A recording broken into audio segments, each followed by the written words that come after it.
Single mother, starving and desperate, tries to sell her wedding ring for food when a mysterious stranger buys it for $1 million and takes her home without saying a word. But before we dive into the full story, let me know where you're watching from and what time it is. Now subscribe to the channel and let's get started. The hunger was a physical entity now, a beast that clawed at the inside of Sarah Mitchell's stomach with relentless persistence. She placed a trembling hand over her abdomen, pressing down as if she could somehow suppress the ache that had been her constant companion for the past 3 days. The kitchen cupboards stood open, their bare shelves a stark reminder of her failure as a mother. Nothing remained except for a half-empty box of stale crackers and a small jar of peanut butter, the last remnants of what was once a well-stocked pantry. Sarah glanced at the clock on the microwave. 3:17 p.m. Emma would be home from school in less than an hour, and once again she had nothing substantial to offer her 7-year-old daughter for dinner. The thought sent a wave of shame through her, hot and bitter, making her eyes sting with unshed tears. "You can do this," she whispered to herself, the words echoing in the empty kitchen of the small apartment she could barely afford anymore. "You'll figure something out. You always do." But the brave words rang hollow, even to her own ears. 6 months ago, she had been a happily married administrative assistant with a steady job and a husband who, despite his occasional impatience and quick temper, provided for their small family. Then came the layoffs at the insurance company where she'd worked for 8 years, followed by Mark's sudden announcement that he'd found someone who understands him better. The divorce had been quick and brutal, leaving Sarah with custody of Emma, mounting bills, and a rapidly dwindling savings account. She had tried everything: job applications by the dozens, interviews that led nowhere, government assistance that barely covered the rent, food banks with increasingly limited supplies as the economy worsened. Last week, they'd cut off her electricity for 2 days until she'd scraped together enough from selling some old electronics to make a partial payment. Sarah's gaze drifted to her left hand, to the platinum wedding band that still encircled her finger.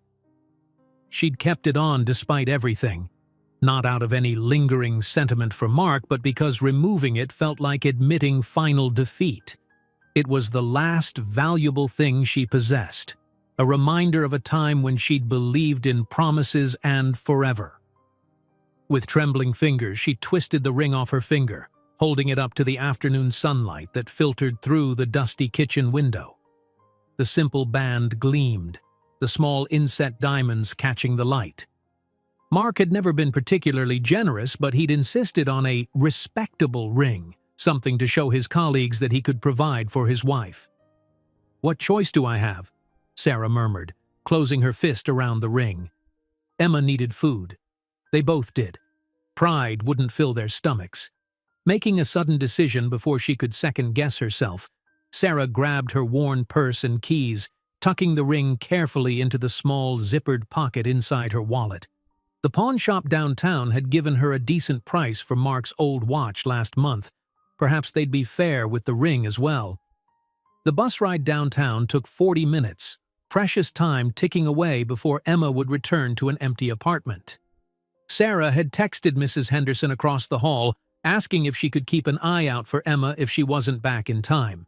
The elderly woman had been a godsend these past months, watching Emma occasionally when Sarah had job interviews or errands she couldn't postpone. The pawn shop's neon sign buzzed faintly in the afternoon light, the words, "Cash for gold," flickering intermittently. Sarah pushed open the door, a small bell announcing her arrival. The familiar musty smell of old clothes and electronics greeted her, along with the bored expression of the middle-aged man behind the counter. "Back again?" he asked, recognition dawning in his eyes. "What have you got this time?"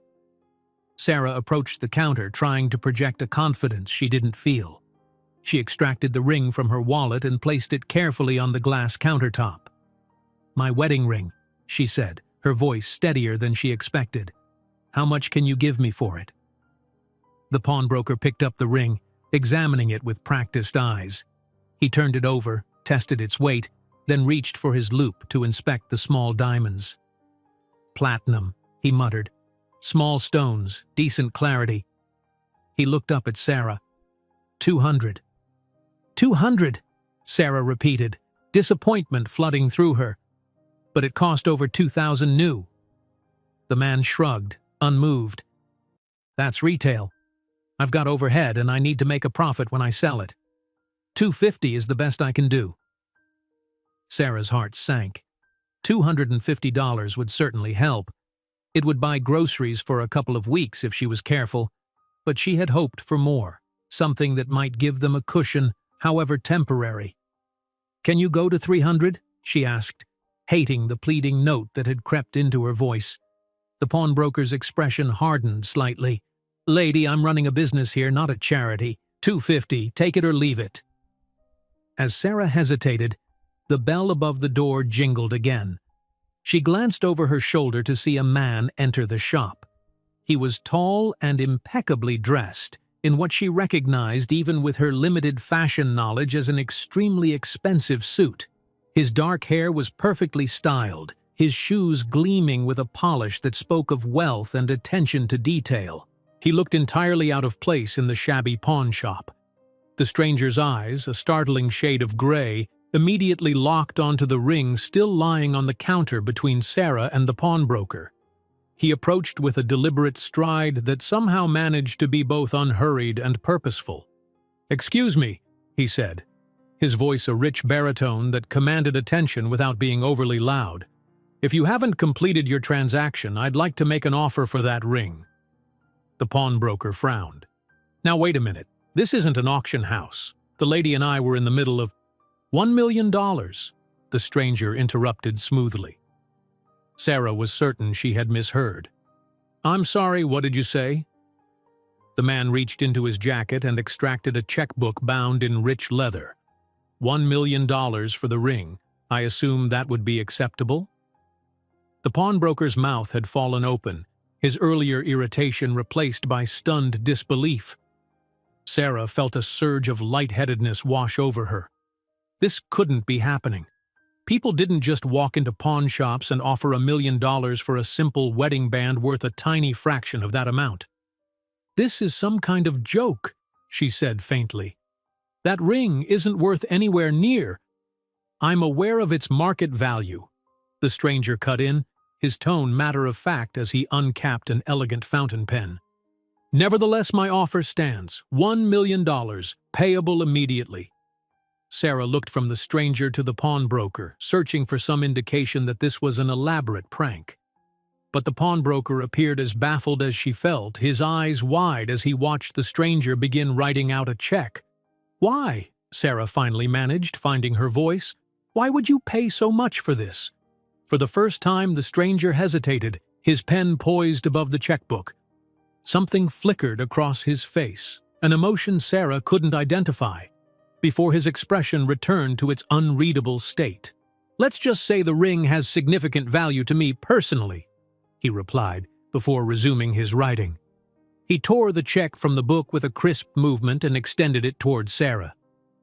"I believe you'll find everything in order." Sarah stared at the check, unable to move.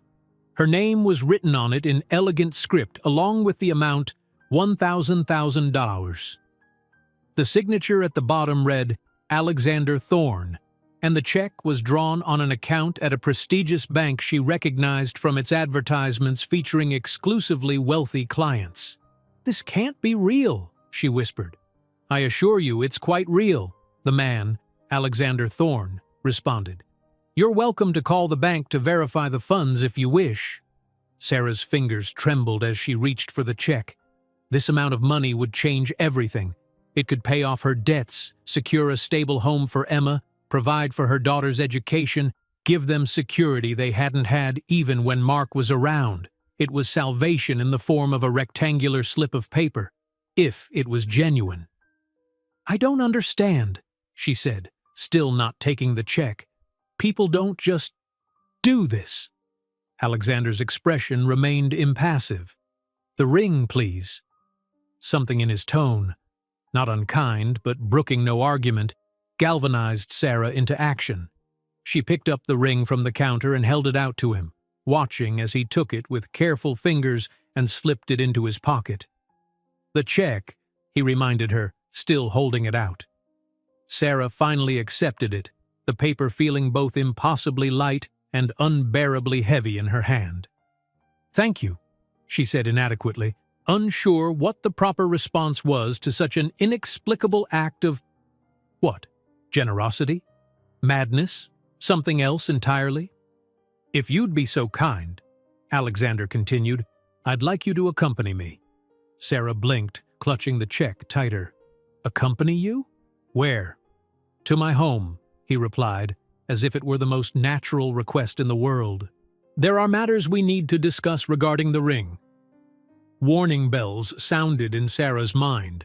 A stranger offering an obscene amount of money for a virtually worthless item, then asking her to go with him to an unknown location. Every instinct told her to refuse, to cash the check and run as far and as fast as she could. "I can't," she said firmly. "My daughter will be home from school soon. I need to be there." Alexander nodded, seeming unsurprised by her response. "Of course. Your daughter is your priority. Perhaps you could make arrangements for her care this evening.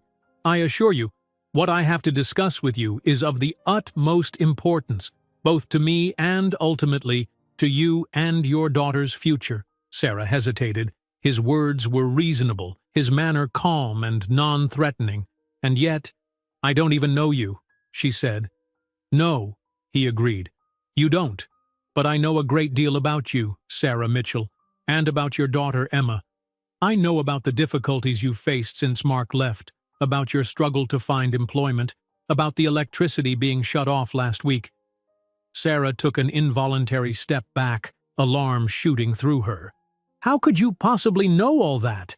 Have you been stalking me?" "I've been waiting," Alexander corrected, "for the right moment. That moment, it seems, is now." He gestured to the check in her hand. "That money is yours regardless of your decision. But if you want to understand why the ring, why the money, why now, then you'll need to come with me." Sarah's mind raced. The knowledge this stranger possessed about her life was deeply unsettling. And yet, there was something in his manner, a certain gravity and sincerity that made her hesitate to simply walk away. "I need to think," she said finally, "and I need to make sure Emma is taken care of." Alexander nodded. "Of course, my car is outside. I can wait while you make a call." Sarah's hand went to her phone. Mrs. Henderson would probably watch Emma for the evening if she asked, especially if Sarah mentioned it was for a potential opportunity. And if this bizarre encounter turned out to be dangerous after all, well, she had the check.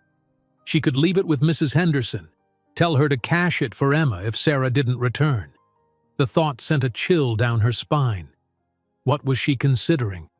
Going with a complete stranger who somehow knew intimate details about her life, who had offered her a fortune for a worthless ring? And yet what choice did she really have?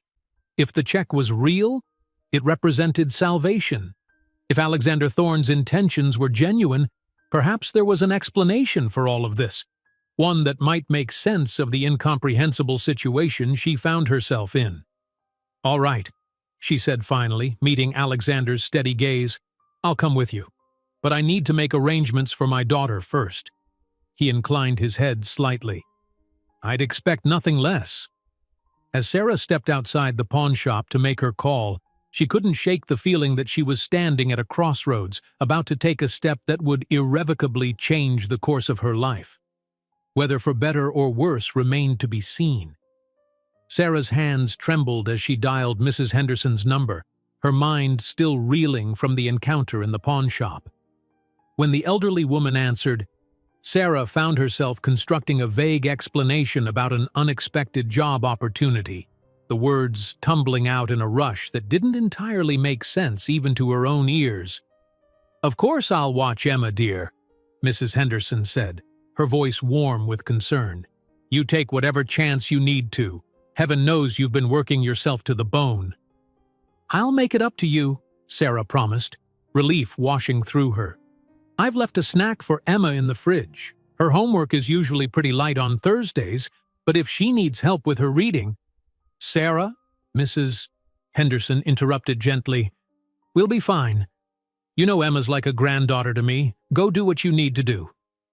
After hanging up, Sarah sent a quick text to Emma's phone, a refurbished model Mark had left behind when he moved out, explaining that she'd be home late and to stay with Mrs. Henderson until then. She added extra heart emojis, a poor substitute for her presence but the best she could offer at the moment. Only then did she turn back to Alexander Thorne, who waited patiently by a sleek black car that looked as expensive as his suit. It was long and elegant, with darkly tinted windows that revealed nothing of its interior.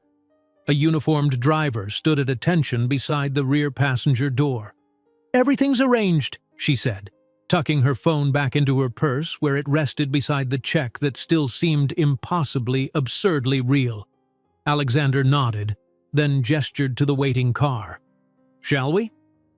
As they approached, the driver opened the door with a slight bow. Sarah hesitated for just a moment before sliding into the back seat, the rich scent of leather enveloping her as she settled into cushions so soft they seemed to mold to her body. Alexander joined her, sitting opposite in the spacious interior that was more like a small room than the back seat of a car. The door closed with a soft, expensive-sounding thunk, and the car pulled away from the curb with such smoothness that Sarah barely felt the movement.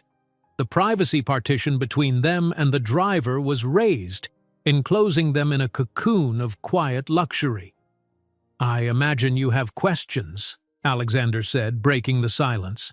Sarah gave a small, incredulous laugh.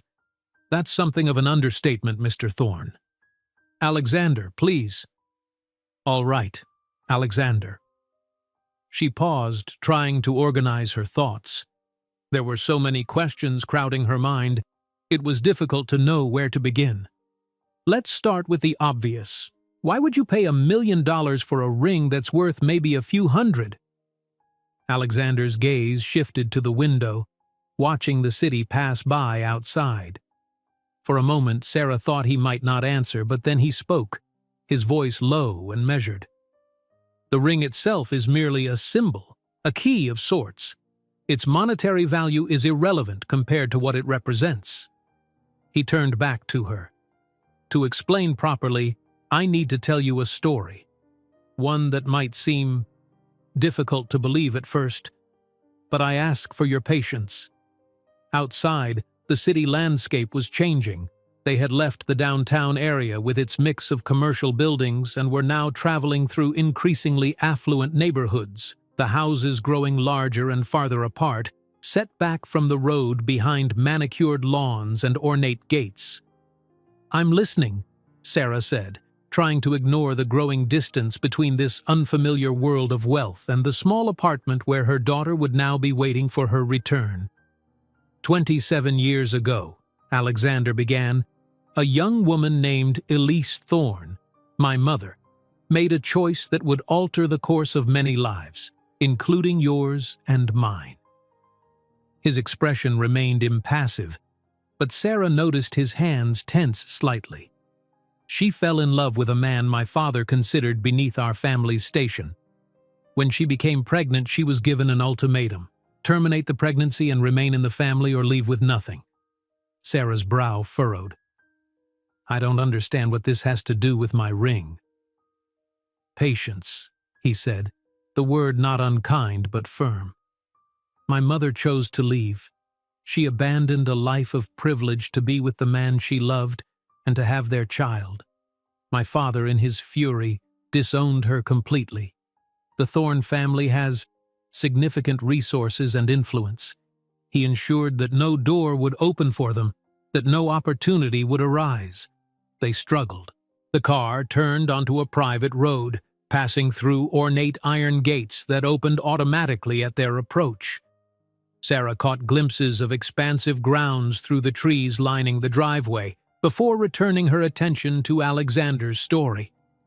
"My mother died when I was 12, he continued, a subtle shift in his tone the only indication of emotion. "Pneumonia. complicated by years of stress and inadequate health care. My father died believing he was childless, never knowing I existed. 5 years ago, I discovered my true heritage through a series of, let's call them fortunate coincidences. I claimed my birthright. The car slowed as they approached a mansion that seemed to rise organically from the landscaped grounds surrounding it. 3 stories of harmonious architecture, with wide windows and terraces that offered glimpses of the life of privilege within. Sarah tried not to gawk as the driver opened the door, extending a hand to help her from the car. My father's attorneys were remarkably efficient in validating my claim.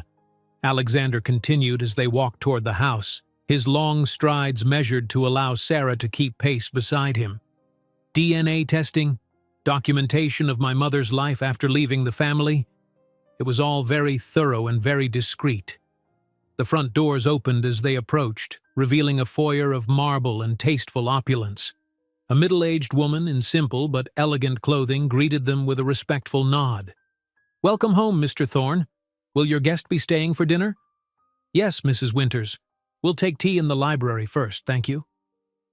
As the housekeeper departed, Alexander guided Sarah through the foyer and down a hallway adorned with artwork that even with her limited knowledge, she suspected was original and priceless. They entered a library that seemed straight out of a movie set. 2 stories of bookshelves accessed by a rolling ladder, comfortable leather seating arranged near a fireplace where flames danced merrily despite the mild weather outside. "You still haven't explained about the ring," Sarah said as she took the seat Alexander indicated, trying to maintain her focus despite the overwhelming surroundings. "I'm getting to that," he replied, standing near the fireplace. "My mother left with nothing but the clothes on her back and a ring, a simple platinum band with small diamonds that my father had given her when they first met, before he inherited the family fortune and developed the arrogance that came with it." Sarah's hand went involuntarily to her purse, where the check rested. "My ring," she whispered. Alexander nodded. "The very same. After leaving the Thorne estate, my mother pawned it for enough money to secure temporary lodging for herself and her lover. Over the years, I've tracked its journey, bought and sold, given as a gift, pawned again during hard times, until finally it found its way to your husband, who purchased it for your wedding." Sarah's mind was spinning. The coincidence seemed too great, too improbable. "But how could you possibly know its history? How could you be sure my ring was the same one?" "The Thorne family has resources beyond what most people can imagine," Alexander said simply. "I've had people searching for that ring for years. The diamonds have microscopic imperfections, a unique fingerprint, if you will. Once I had a clear photograph of your ring from social media, the confirmation was simple." "You've been watching me," Sarah said, a chill running down her spine despite the warmth of the room. "For how long?" Alexander moved to sit across from her, his gray eyes intense. "Since I confirmed the ring's identity 6 months ago. I've been waiting for the right moment to approach you." "The right moment," Sarah repeated, anger beginning to replace her initial shock. "You mean when I was desperate enough? When I had no choice but to sell it?" "When you were ready to let it go," he corrected gently. "I wouldn't have taken it otherwise, no matter the circumstances. Some choices must be made freely to have meaning." A soft knock at the door interrupted them, as Mrs. Winters entered with a tea service, placing it on the low table between them before quietly withdrawing. Alexander poured for them both, his movements precise and practiced. "I still don't understand," Sarah said, accepting the delicate cup he offered. "Why not just approach me directly? Why all the secrecy, the surveillance?" She couldn't keep the accusation from her voice. Alexander added a precise amount of sugar to his own tea before answering. "The ring is more than a family heirloom, Sarah. It's the key to a trust my father established decades ago before he and my mother parted ways. A substantial trust that by its terms can only be accessed by the person who possesses that specific ring, provided they are a direct descendant of the Thorne line or married to one." Sarah set her cup down carefully, her fingers suddenly unsteady. I'm not married to a thorn. Mark wasn't. He couldn't have been. No, Alexander agreed. He wasn't, but your daughter Emma is my niece. The world seemed to tilt around Sarah, the luxurious library suddenly airless. That's impossible, she whispered. Mark is Emma's father. Alexander's expression remained calm, but there was something in his eyes, a hint of sympathy perhaps, for the shock he knew his words would cause. Mark Mitchell is not Emma's biological father, he said with quiet certainty. My brother, James, is. Your brother? Sarah shook her head in disbelief. I've never met your brother. This is insane. You knew him as Jason Reynolds, Alexander corrected. He changed his name after leaving home at 18, wanting nothing to do with the Thorne legacy or our father's controlling nature. He worked construction while putting himself through community college. He met you at a mutual friend's barbecue 7 years ago, if I'm not mistaken. Sarah's cup clattered back to its saucer as recognition dawned. Jason, she whispered. The summer fling before she'd met Mark. 3 perfect months that had ended when Jason took a job in another state, the relationship too new and uncertain to survive the distance. She'd discovered she was pregnant after he left with no way to contact him, and then she'd met Mark, who had seemed so stable, so eager to build a life with her. They'd married quickly, and he'd never questioned that the baby was his. The timing had been plausible enough, and Emma had been born with Sarah's brown eyes and fair coloring, bearing little resemblance to either potential father. Jason, died in a construction accident 5 years ago. Alexander continued, his voice softening slightly. He never knew about Emma. I only discovered her existence during my search for my mother's ring and my subsequent investigations into our family history. Sarah felt as though the room were spinning around her. Her daughter, her beautiful, bright Emma, was a thorn. The implications were too enormous to comprehend all at once. Why are you telling me this now? She managed. What do you want from us? Alexander set his cup down and leaned forward, his gaze direct and unwavering.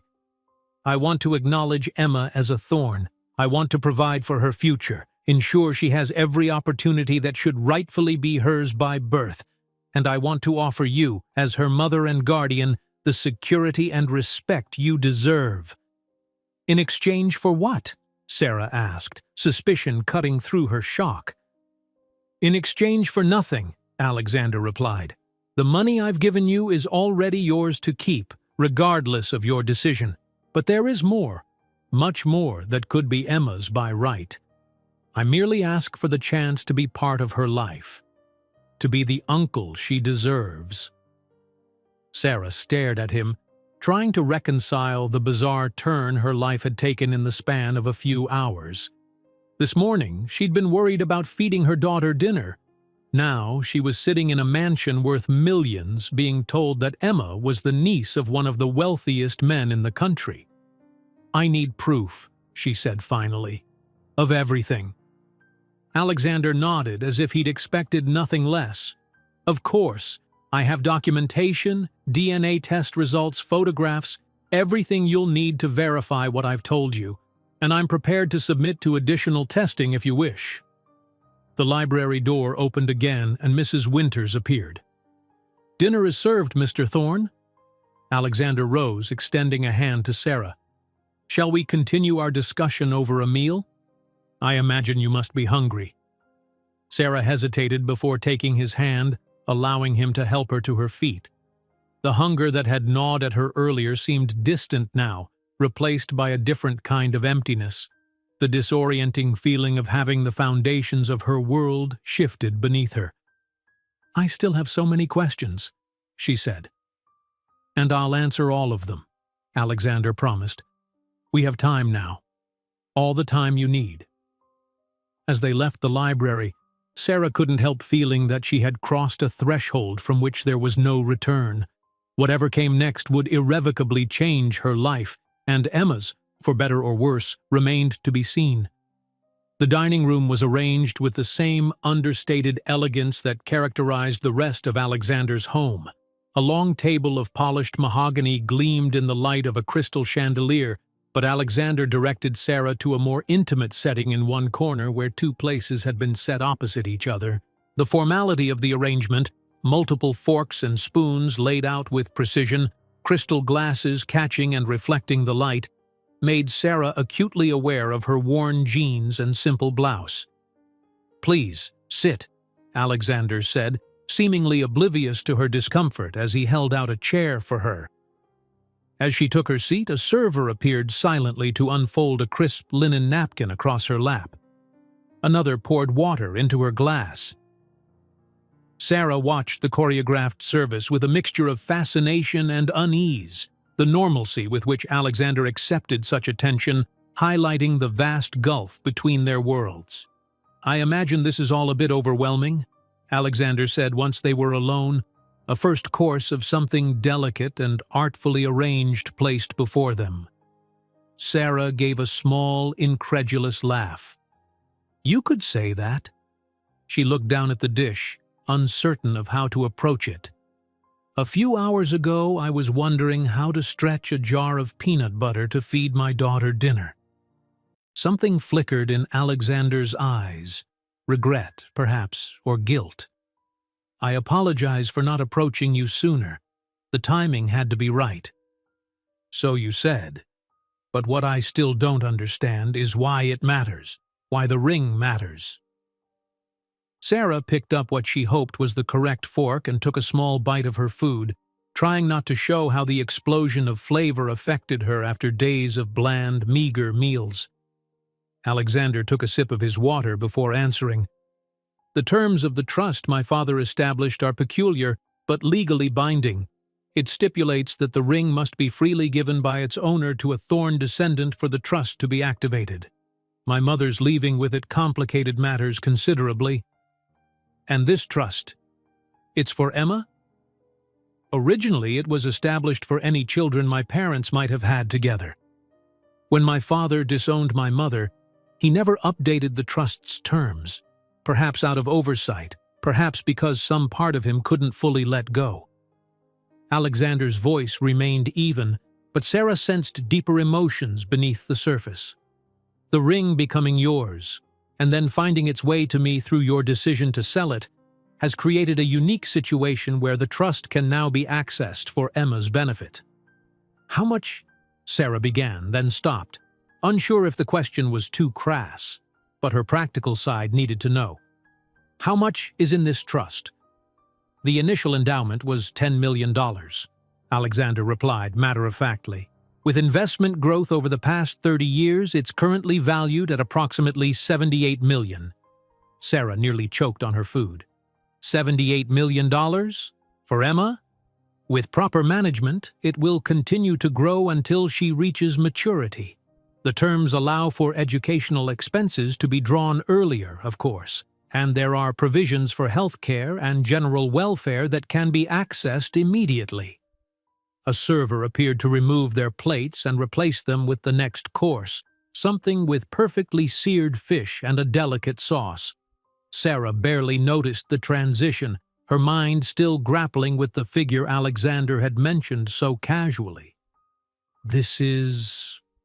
She shook her head, struggling to find words. "I can't process all of this. Yesterday I was begging the electric company for an extension. Today you're telling me my daughter is heir to millions. These extremes of fortune are precisely what I hope to correct," Alexander said. "Neither the desperate circumstances you've endured nor the excessive privilege I've inherited reflects a just world. Perhaps somewhere in between lies a balance worth striving for." Sarah studied him, trying to reconcile the philosophical musing with the man in the impeccable suit who had appeared in her life like a deus ex machina. "You said you have proof. About James, being Emma's father." Alexander nodded, setting down his fork. "After dinner, I'll show you everything. But the simplest proof would be a DNA test, which I'm fully prepared to undergo. Emma's genetic connection to the Thorne family would be irrefutable." The mention of Emma brought a fresh wave of concern to Sarah. "I need to call Mrs. Henderson, make sure Emma is okay." "Of course," Alexander signaled to a staff member who materialized beside the table. "Please bring Mrs. Mitchell's phone from her purse in the library." When her phone arrived, Sarah was relieved to find a text from Mrs. Henderson assuring her that Emma was fine, had finished her homework, and was now watching a movie with a bowl of popcorn. Sarah sent a quick reply that she'd be home later that evening, then set the phone aside, feeling slightly more at ease. "You're very protective of her," Alexander observed. "She's all I have," Sarah replied simply. "Tell me about her," he said, and there was genuine interest in his tone that surprised Sarah. Despite her lingering suspicion and disorientation, Sarah found herself talking about Emma, her precocious reading ability, her love of building elaborate structures with her blocks, her serious little face when she was concentrating on a drawing. As she spoke, the defensive tension she'd been carrying began to ease slightly, replaced by the natural pride any mother would feel discussing her child. "She sounds remarkable," Alexander said when she finished. "She has the Thorne intelligence, clearly. James was the same way at her age, always building, creating, figuring things out." "You remember him as a child?" Sarah asked, realizing she knew almost nothing about James's early life. A ghost of a smile touched Alexander's lips. "I was 4 years younger, but I idolized him. He was everything I wanted to be, brave, independent, unafraid to challenge our father's authority." The smile faded. "When he left at 18, it was like losing the only ally I had in that house." For the first time, Sarah saw Alexander not as the imposing, wealthy stranger who had disrupted her life, but as a man who had experienced his own kind of loss. There was a genuine grief in his expression when he spoke of his brother that she couldn't dismiss as performance. James never talked much about his family," she said cautiously. "He mentioned having a difficult relationship with his father, but nothing about wealth or all of this." She gestured at their surroundings. "James rejected everything about the Thorne legacy," Alexander explained. "He changed his name, worked with his hands, built a life entirely separated from the privilege he was born into. It's one of the reasons I admired him so much." The final course arrived, a delicate dessert that Sarah would have normally appreciated but now barely tasted, her mind too full of revelations and questions. "After I claimed my inheritance," Alexander continued, "I tried to find him. I wanted to share it with him, to reconnect. That's when I discovered he had died 2 years earlier." His voice remained steady, but Sarah noticed his grip tighten slightly on his fork. "The construction company had no record of any family. He died alone with no one to claim him. By the time I learned the truth, he was buried in a county plot with a simple marker bearing the name Jason Reynolds." "I'm sorry," Sarah said, and meant it. The Jason she'd known had been kind, funny, with a quiet thoughtfulness that had drawn her to him. The idea of him dying alone, unclaimed, struck her as profoundly sad. "I had his body exhumed and reburied in the family plot," Alexander said, "under both names, James Alexander Thorne and Jason Michael Reynolds. I thought he deserved that much, at least." They finished their meal in contemplative silence. When the server cleared the last of their plates, Alexander stood. "Shall we continue in my study? I have the documentation there." Sarah followed him through the maze-like corridors of the mansion to a room that was smaller than the library but no less impressive. One wall was dominated by a large monitor, while another held framed photographs and what appeared to be academic degrees. A substantial desk occupied one end of the room, its surface organized with meticulous precision. Alexander indicated a comfortable chair for Sarah, then moved to the desk where he unlocked a drawer with a small key. From it, he withdrew a leather portfolio which he brought to her. "Everything is here," he said, opening the portfolio to reveal neatly arranged documents. "Birth certificates, mine and James's, showing our parents. DNA test results comparing my profile to a sample obtained from James's personal effects. Photographs of our family, including James at various ages, and most importantly, the legal documents pertaining to the trust and its conditions. Sarah began to examine the papers, her pulse quickening as she saw the birth certificate for James Alexander Thorne, born to Elise and Richard Thorne 34 years ago.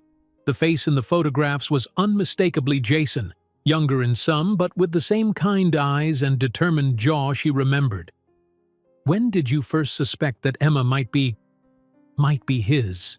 she asked, looking up from a photo of James as a teenager, standing beside a younger Alexander in front of what appeared to be a stable. "I hired investigators to trace the ring's journey after I confirmed my identity," Alexander explained, taking a seat opposite her.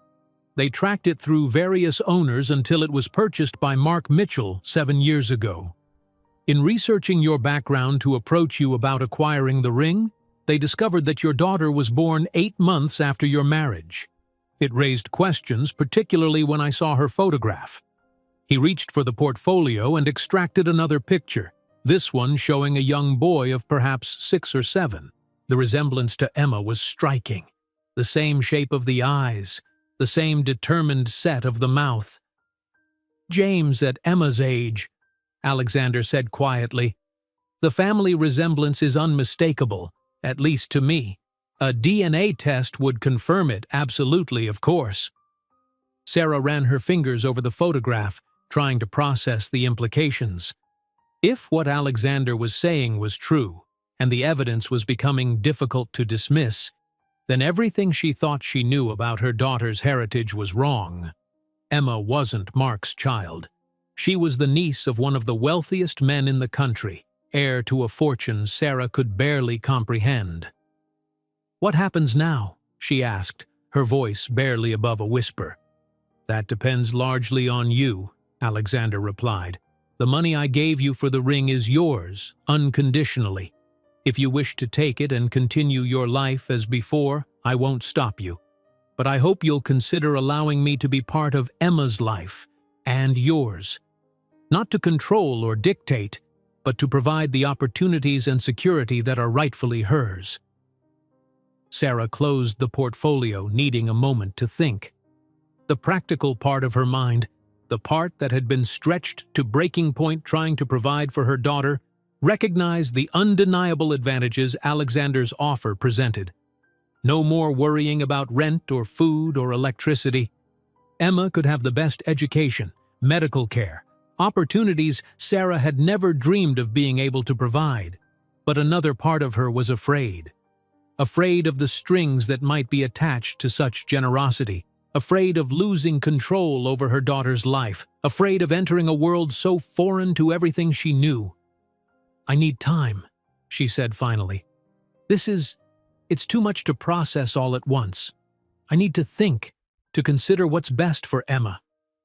Alexander nodded, accepting her response without visible disappointment. "Of course.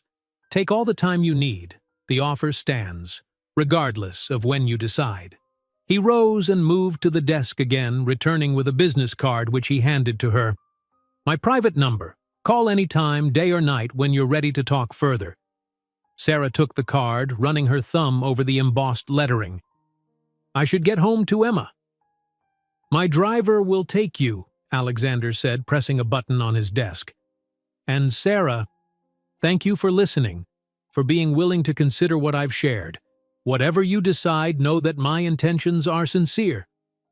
James was the best person I've ever known. His daughter deserves everything he would have wanted for her." As Sarah gathered her purse and the portfolio Alexander insisted she take with her, she couldn't help wondering what James would have thought of all this. Would he have wanted his daughter raised with the Thorne wealth and privilege he had so thoroughly rejected? Or would he have preferred the simpler, if much harder, life Sarah had provided? The answer, she realized as she followed Alexander back through the grand house to the waiting car, might determine everything about the choice she now faced. The ride back to Sarah's apartment was surreal, the luxurious car gliding silently through neighborhoods that grew progressively less affluent. Sarah clutched the leather portfolio in her lap, Alexander's business card tucked securely in her wallet beside the check that still seemed like a fever dream rather than reality. The lights of the city blurred outside the window as her mind raced, trying to make sense of everything she'd learned. Her daughter, her Emma, was a thorn. Not the child of Mark Mitchell, the man who had abandoned them both without a backward glance, but of James Thorne, heir to a fortune who had chosen to live as Jason Reynolds, a construction worker with calloused hands and a gentle smile. The man Sarah had loved, briefly but intensely before life had pulled them in different directions. "We've arrived, ma'am." The driver's voice broke through her thoughts as the car pulled to a smooth stop outside her apartment building. The contrast between the sleek vehicle and the worn brick facade with its flickering security light was jarring. "Thank you," Sarah murmured, gathering her purse and the portfolio. The driver opened her door and offered a hand to help her out. "Mr. Thorne asked me to give you this," he said, presenting her with a small card. "The number for the car service. Available to you anytime, day or night." Sarah accepted the card automatically, adding it to her collection of evidence that her life had irrevocably changed in the span of a single afternoon. She watched as the car pulled away, its taillights disappearing around the corner before she turned and climbed the familiar stairs to her building's entrance. Mrs. Henderson answered her door on the first knock, her kind face creased with curiosity. "There you are, dear. Did everything go well with your opportunity?" "It was illuminating," Sarah replied, unsure how to begin explaining something she barely understood herself. "Is Emma asleep?" "Not yet. She wanted to wait up for you. Such a determined little thing." Mrs. Henderson smiled fondly, stepping back to reveal Emma curled up on the couch with a book, fighting to keep her eyes open. "Mommy!" Emma's face lit up as she caught sight of Sarah, the book forgotten as she launched herself across the room and into her mother's arms. Sarah hugged her daughter tightly, burying her face in Emma's soft hair and inhaling the familiar scent of the drugstore shampoo they used. In that moment, nothing else mattered, not the millions in trust funds or the Thorne legacy or the earth-shattering revelations of the day. Just this, her daughter, safe and warm in her arms. "Were you good for Mrs. Henderson?" she asked, pulling back to look into Emma's face, really look at it, searching for traces of James that she might have missed before. They were there, she realized with a jolt. The shape of her eyes, the determined set of her jaw, the way her brow furrowed when she was thinking seriously about something. How had she never noticed before? Perhaps because she had never been looking, content in the assumption that Emma's features were simply her own or generic enough to pass as marks. "I was very good," Emma declared proudly. "I finished all my homework and helped Mrs. Henderson make cookies, and we watched a movie about dolphins." "She was an absolute angel," Mrs. Henderson confirmed, gathering her knitting from the side table. "You two have a good night now. Emma, don't forget to feed Mr. Whiskers before bed." Mr. Whiskers was Emma's stuffed cat, who received imaginary meals every night before Emma went to sleep, a ritual that had begun when she was 3 and persisted despite Sarah's gentle suggestions that she might be outgrowing it. After Mrs. Henderson left, Sarah realized she was still standing in the middle of the room, the portfolio clutched in one hand while the other absently stroked Emma's hair. "What's that, Mommy?" Emma asked, pointing to the leather case. "Just some work things," Sarah replied, setting it on the highest shelf she could reach. "It's getting late, sweetheart. Let's get you ready for bed." The familiar bedtime routine was comforting. Emma's bath in the chipped tub, the struggle to detangle her fine hair without tears, the selection of pajamas, the purple ones with stars tonight, the ceremonial feeding of Mr. Whiskers, and finally, a story.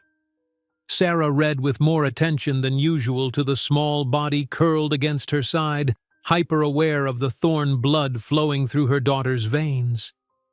"Mommy," Emma said sleepily as Sarah closed the book, "did you get a new job today? Is that why you had to go away?" Sarah hesitated, unsure how to answer.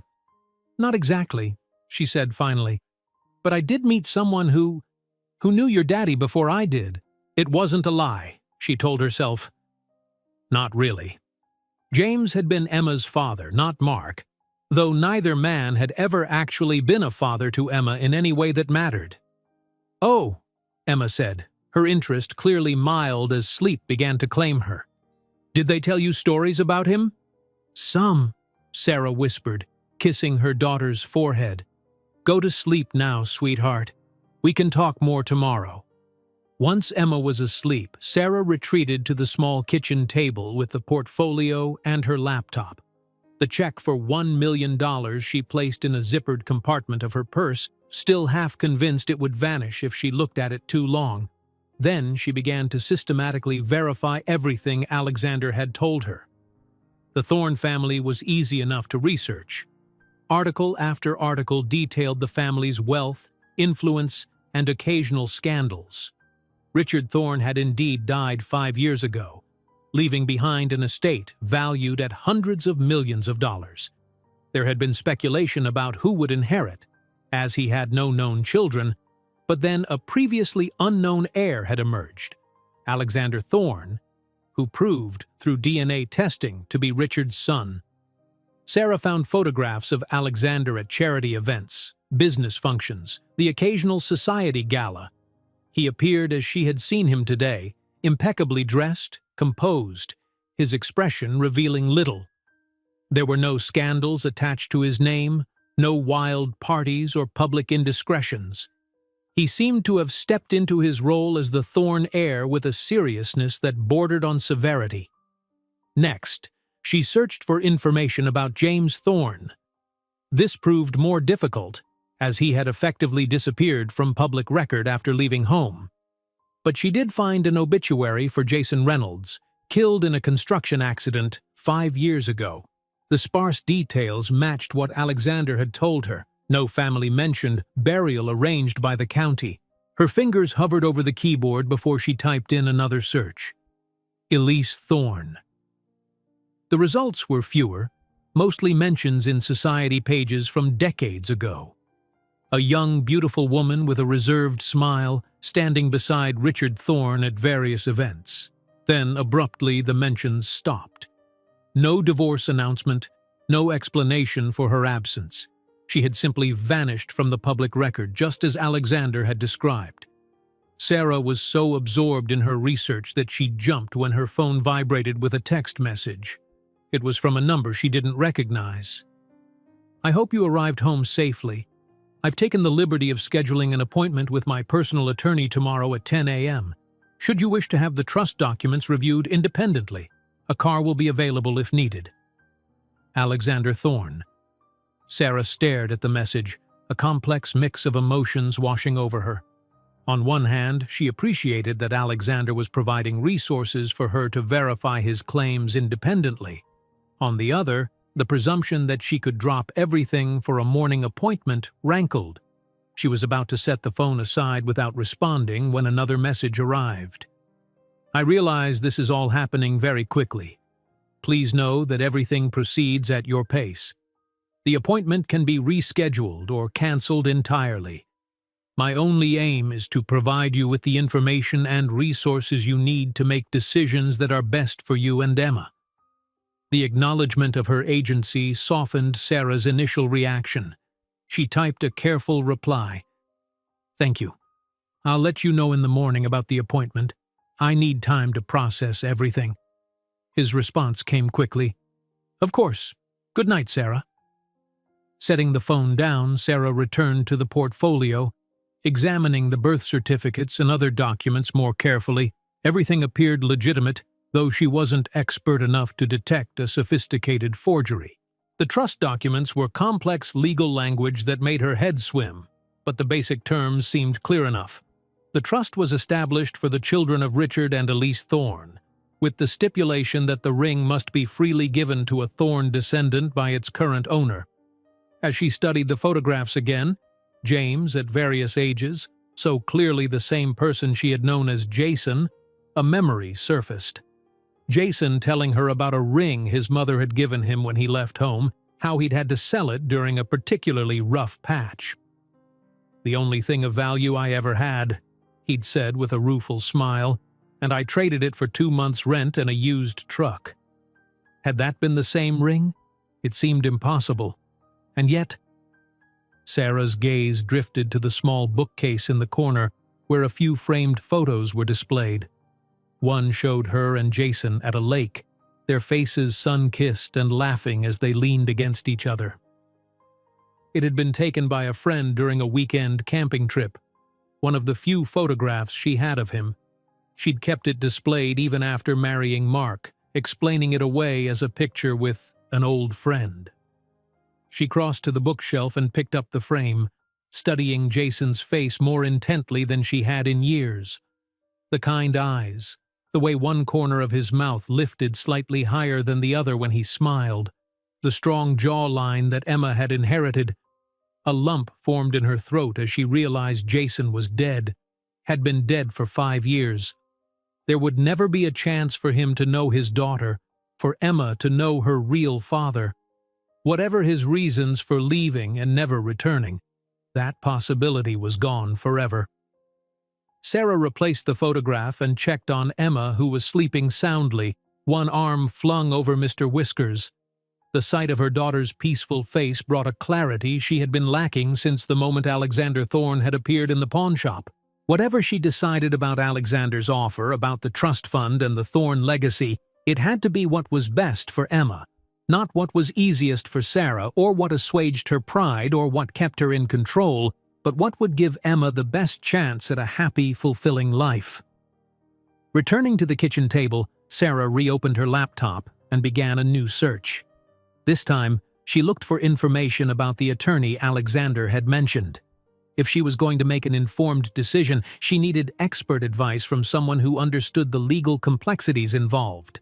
As the night deepened around her, Sarah made lists of questions, researched trust laws, and tried to envision various futures for herself and Emma. The path forward was still unclear, but she was determined to navigate it with the same resilience that had carried her through every other challenge life had thrown at her. By the time she finally went to bed, her mind was still racing with possibilities. But one thing had become certain: tomorrow would be the first day of a very different life, regardless of what she decided. The only question was what shape that life would take. Morning arrived too quickly, sunlight filtering through the thin curtains of Sarah's bedroom and rousing her from a fitful sleep. For a blissful moment, everything was normal. Just another day of struggling to make ends meet, of stretching resources and maintaining a brave face for Emma's sake. Then the events of the previous day came rushing back, and Sarah sat up abruptly, her heart pounding. The check was still in her purse. The portfolio still rested on the kitchen table. Alexander Thorne's business card remained tucked in her wallet. None of it had been a dream. Sarah reached for her phone, finding 2 new messages. One from Alexander, sent an hour earlier. "The attorney is available at any time today that suits you. Please let me know if you'd like to proceed." The second was from Emma's school, a reminder that today was a teacher planning day, meaning no classes. Sarah had completely forgotten in the chaos of yesterday's revelations she would need to either find someone to watch Emma or bring her along to what? What was she going to do today? The decision crystallized as she heard Emma stirring in the next room. She would meet with the attorney. She needed more information, professional, independent information, before she could make any rational decisions about Alexander's offer. She texted Alexander, "I can meet the attorney at 10 a.m. We'll need to bring my daughter. She has no school today." His response was immediate. "That's not a problem. The car will be there at 9:30. The attorney's office has a comfortable waiting area with books and activities for children." Sarah set the phone down and went to wake Emma fully, helping her dress and fixing a simple breakfast of the last of the cereal and milk. As they ate, Sarah tried to find the right words to explain the day ahead. "Sweetie, we need to go to a meeting this morning with a lawyer," she began. Emma looked up, milk dribbling down her chin.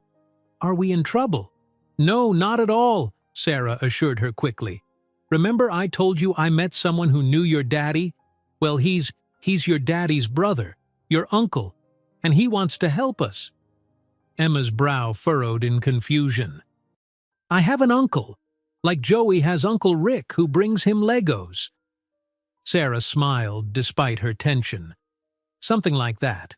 His name is Alexander, and he's got a lot of money.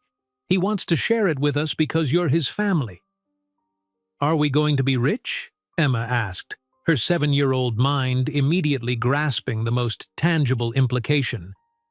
"That's what we're going to talk about with the lawyer," Sarah explained, "to understand what your uncle is offering and what it means for us." Emma seemed to consider this seriously as she finished her cereal. "Will I have to change schools? Because I don't want to leave Ms. Wilson's class. We're doing a project on butterflies, and I'm in charge of the chrysalis chart." Sarah's heart clenched at the reminder of how even the most significant adult concerns filtered through a child's perspective in such simple, immediate terms.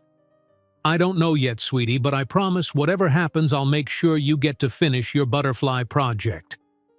By 9:25, they were both dressed and waiting by the front door.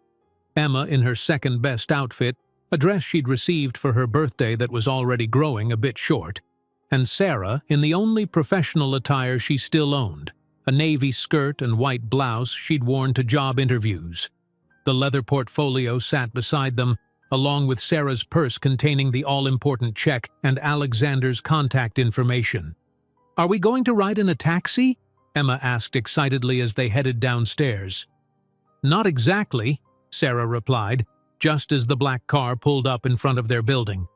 It wasn't the same vehicle as yesterday. This one was slightly smaller, though no less luxurious, but the driver wore the same discreet uniform as he stepped out to open the door for them. Emma's eyes widened. "Is that for us?" "It is indeed, young miss," the driver said with a warm smile. "Your chariot awaits." Emma giggled as she climbed in, immediately exploring the spacious interior with its soft leather seats and various buttons and controls. Sarah followed more sedately, still not entirely comfortable with this level of luxury. The drive to the attorney's office took them into the heart of the financial district, where gleaming skyscrapers housed the firms and corporations that powered the city's economy. They pulled up in front of one of the most impressive buildings, its glass facade reflecting the morning sun. "Duncan Pearson Associates occupies the top 5 floors," the driver explained as he opened their door. "Mr. Thorne has arranged for Ms. Pierce herself to meet with you. The receptionist is expecting you."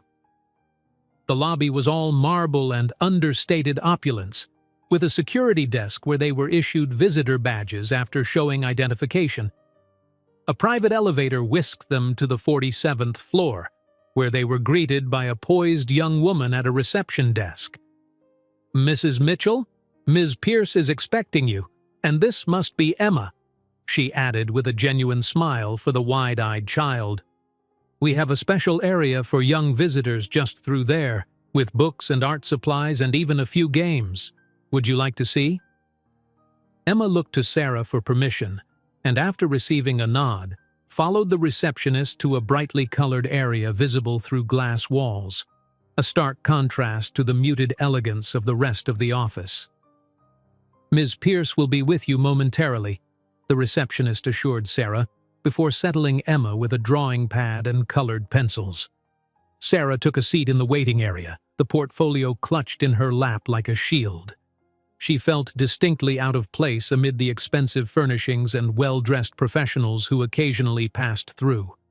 One in particular, a tall woman with silver-streaked dark hair pulled back in a sleek bun, approached her directly. "Mrs. Mitchell, I'm Catherine Pierce. Thank you for coming in today." Her handshake was firm, her gaze direct but not unkind. "Please, come through to my office." Sarah followed her down a corridor lined with artwork that looked original and probably cost more than Sarah had earned in the past 5 years combined. Catherine Pierce's office was a corner space with floor-to-ceiling windows offering a panoramic view of the city. A desk of polished wood dominated one end, while a more casual seating area with comfortable chairs was arranged near the windows. "Please, make yourself comfortable. Ms. Pierce said, gesturing to the seating area. "Would you like coffee, tea, water?" "Water would be fine, thank you," Sarah replied, taking one of the chairs and setting the portfolio beside her. Ms. Pierce pressed an intercom and requested water for Sarah and coffee for herself, then took a seat opposite. "Alexander Thorne briefed me on your situation," she began. "I understand this has all come as quite a shock to you." "That's putting it mildly," Sarah admitted. "I can imagine. Let me start by clarifying my role here. While Alexander has engaged my firm for this consultation, my obligation is to provide you with independent legal advice. I am not representing Alexander's interests in this meeting. I'm here to ensure you fully understand the legal implications of what's being proposed and to answer any questions you might have." Sarah nodded, some of her tension easing at the clear explanation. "Now," Ms. Pierce continued as a young associate delivered their drinks, "I understand you have the trust documents with you. May I see them?" Sarah handed over the portfolio, watching as the attorney leafed through the contents with practiced efficiency. There was something reassuring about Catherine Pierce's demeanor. Brisk but not cold, professional but not impersonal. "These appear to be in order," she said after several minutes of review. "It's an unusual trust structure, but the terms are very clear. The key provision, of course, is the requirement that the ring be freely given by its owner to a Thorne descendant." "That's what Alexander explained," Sarah confirmed. "But what I don't understand is why the ring matters so much. Why would Richard Thorne make it such an important condition?" Ms. Pierce sat back, considering the question. Rich families often develop peculiar conditions for inheritance, ways to ensure that wealth passes in accordance with specific values or expectations. From what I can gather, this trust was established early in Richard and Elise Thorne's marriage, before their relationship deteriorated. The ring was a symbol of their bond, so making it a condition of the trust was probably meant as a romantic gesture initially. But after they separated, it became something else entirely, Sarah suggested. "Precisely. Whether intentionally or not, Richard Thorne created a situation where his wife's decision to leave with the ring effectively locked the trust. It could only be unlocked if she, or whoever came to possess the ring, voluntarily returned it to a Thorne descendant." Ms. Pierce leaned forward. "What makes your situation unique is that by selling the ring to Alexander, you fulfilled that condition. Additionally, your daughter, as James Thorne's biological child, is eligible to benefit from the trust." Sarah tried to process the implications. "So the money, the $78 million, is now available for Emma?" "Not quite so simple, but essentially yes," Ms. Pierce explained. "The trust is structured to provide for Emma's education, health care, and general welfare until she reaches the age of 25, at which point she gains full control of the principal. Until then, disbursements would be managed by a trustee." "Alexander," Sarah guessed, a flicker of unease returning. "Not necessarily," Ms. Pierce corrected. "The trust allows for a neutral trustee to be appointed. It could be a professional trust manager or even a committee. Alexander has indicated he's open to whatever arrangement makes you most comfortable." Sarah took a sip of her water, trying to organize her thoughts. "What about the check he gave me? The $1 million for the ring? Is that legitimate?" "Alexander had me verify the funds this morning. The check is drawn on his personal account and fully backed. It's yours, free and clear, regardless of any decisions about the trust." The confirmation should have been reassuring, but it only underscored the unreality of the situation. $1 million. An amount that had been abstract, theoretical just a day ago was now confirmed as real, tangible, hers. "I'm concerned about what Alexander expects in return," Sarah admitted. "He says he wants to be part of Emma's life, to acknowledge her as a Thorne. But what does that actually mean? What rights would he have? What control over our lives?" Ms. Pierce nodded, understanding the concern. "Those are excellent questions. The trust itself doesn't give Alexander any legal rights regarding Emma. His status as her uncle doesn't automatically confer any specific legal relationship. However, if you're concerned about establishing clear boundaries, we could draw up an agreement specifying the nature and extent of Alexander's involvement. Like a contract? Sarah asked. More like a mutual understanding, legally documented. It would outline things like visitation, communication, decision-making authority, all of which would remain primarily yours as Emma's mother. It could also address your concerns about control or interference in your lives. Sarah considered this. And what if I decided to decline the trust entirely? To just take the $1 million and continue our lives as before? That's absolutely your right, Ms. Pierce assured her. Though I would be remiss in my professional duty if I didn't point out that the trust represents a substantial benefit for Emma that would secure her future in ways that even $1 million cannot. College education, graduate school if she chooses, healthcare throughout her life, opportunities to pursue her interests without financial constraints. These are significant advantages. Sarah gazed out the window at the city spread below them, thinking of Emma in the waiting area with her colored pencils and drawing pad, her daughter who deserved every opportunity, every advantage life could offer. If I accept, she said slowly, how quickly would things change? Would we have to move, change schools, alter our entire lives overnight? The pace of change would be entirely up to you, Ms. Pierce replied. The funds would be available immediately for major expenses like housing, education, and healthcare, but there's no requirement to make dramatic changes all at once. You could stay in your current home if that's what feels right for Emma, or you could consider other options when you're ready. Sarah nodded, finding some comfort in the idea that she would retain control over the timeline at least. I think I need time to consider everything we've discussed, she said finally. It's a lot to absorb. Of course. Ms. Pierce closed the portfolio and handed it back to Sarah.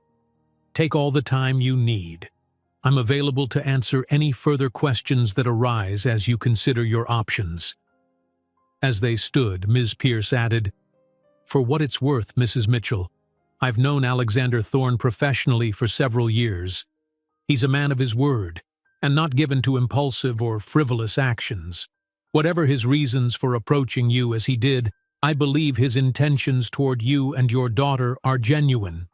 Sarah appreciated the insight, though it added yet another layer to consider in her already overwhelming decision. As they walked back to the reception area, she watched Emma through the glass walls, bent over her drawing with intense concentration, completely unaware that her entire future hung in the balance of choices being made on her behalf. Emma looked up as Sarah approached, her small face lighting with excitement. "Mommy, look what I drew!" She held up a colorful rendering of what appeared to be a castle, complete with towers and a moat. Ms. Jen helped me with the drawbridge. She says real castles have them so the bad guys can't get in. Sarah smiled, crouching down to examine the artwork. "It's beautiful, sweetheart. Is that us?" She pointed to two stick figures standing in front of the castle, one tall with long hair, one small with what looked like Emma's favorite dress. "Uh-huh. And this is our new house after we get rich," Emma explained matter-of-factly, pointing to the elaborate structure. "Do you think we can have a moat with fish in it?" The innocent question caught Sarah off guard, a reminder of how quickly Emma had latched onto the idea of wealth and its possibilities. "I don't know about a moat," she answered carefully, "but we'll see about the fish. Are you ready to go? Can I take my drawing with me?" "Of course." Sarah helped her gather the art supplies, thanking the young woman, Jen, who had kept Emma entertained. Ms. Pierce reappeared as they prepared to leave. "Mrs. Mitchell, I've just spoken with Alexander Thorne. He's asked if you might be willing to join him for lunch. He's at Riverview, about 10 minutes from here." She hesitated, then added, "I believe he's hoping to meet Emma." Sarah tensed involuntarily. The meeting with the attorney had been overwhelming enough. The prospect of introducing Emma to Alexander, of making their connection real in that way, felt like another massive step. but she knew it was inevitable if she was seriously considering his offer. Emma would have to meet her uncle sooner or later. "What do you think, Em?" she asked, buying time to compose her thoughts. "Would you like to have lunch at a fancy restaurant today?" "Like where princesses eat?" Emma asked, eyes widening. Sarah smiled despite her nervousness. "Something like that?" "Yes, please." With Emma's enthusiastic consent given, Sarah turned back to Ms. Pierce. "Please tell Alexander we'd be happy to join him." The car was waiting for them outside the building, the driver as courteous as before as he held the door for them. Emma chattered excitedly during the drive, her castle drawing still clutched in one hand while she pointed out interesting buildings with the other. Sarah tried to focus on her daughter's enthusiasm rather than the knot of anxiety tightening in her stomach. Riverview turned out to be an elegant restaurant overlooking the river that bisected the city. Its glass walls offered panoramic views of the water and the cityscape beyond, while the interior was a study in understated luxury. Cream-colored tablecloths, fresh flowers, attentive staff moving quietly among well-dressed patrons. Alexander was waiting in the lobby, as impeccably presented as he had been the day before. Today he wore a charcoal suit that likely cost more than Sarah had made in her best year at the insurance company. His posture was straight, his expression composed, but Sarah thought she detected a hint of nervousness in his eyes as they approached. "Sarah, thank you for coming," he said, his gaze moving from her to Emma, who was partially hidden behind her mother's skirt, suddenly shy despite her earlier excitement. "And you must be Emma. I'm very pleased to meet you." Emma peered up at him with curiosity but remained silent, pressing closer to Sarah. "It's all right, sweetie," Sarah encouraged gently. "This is Mr. Thorne. He's your uncle. Remember I told you about him this morning?" Emma studied Alexander with renewed interest. "The one who knew my daddy?"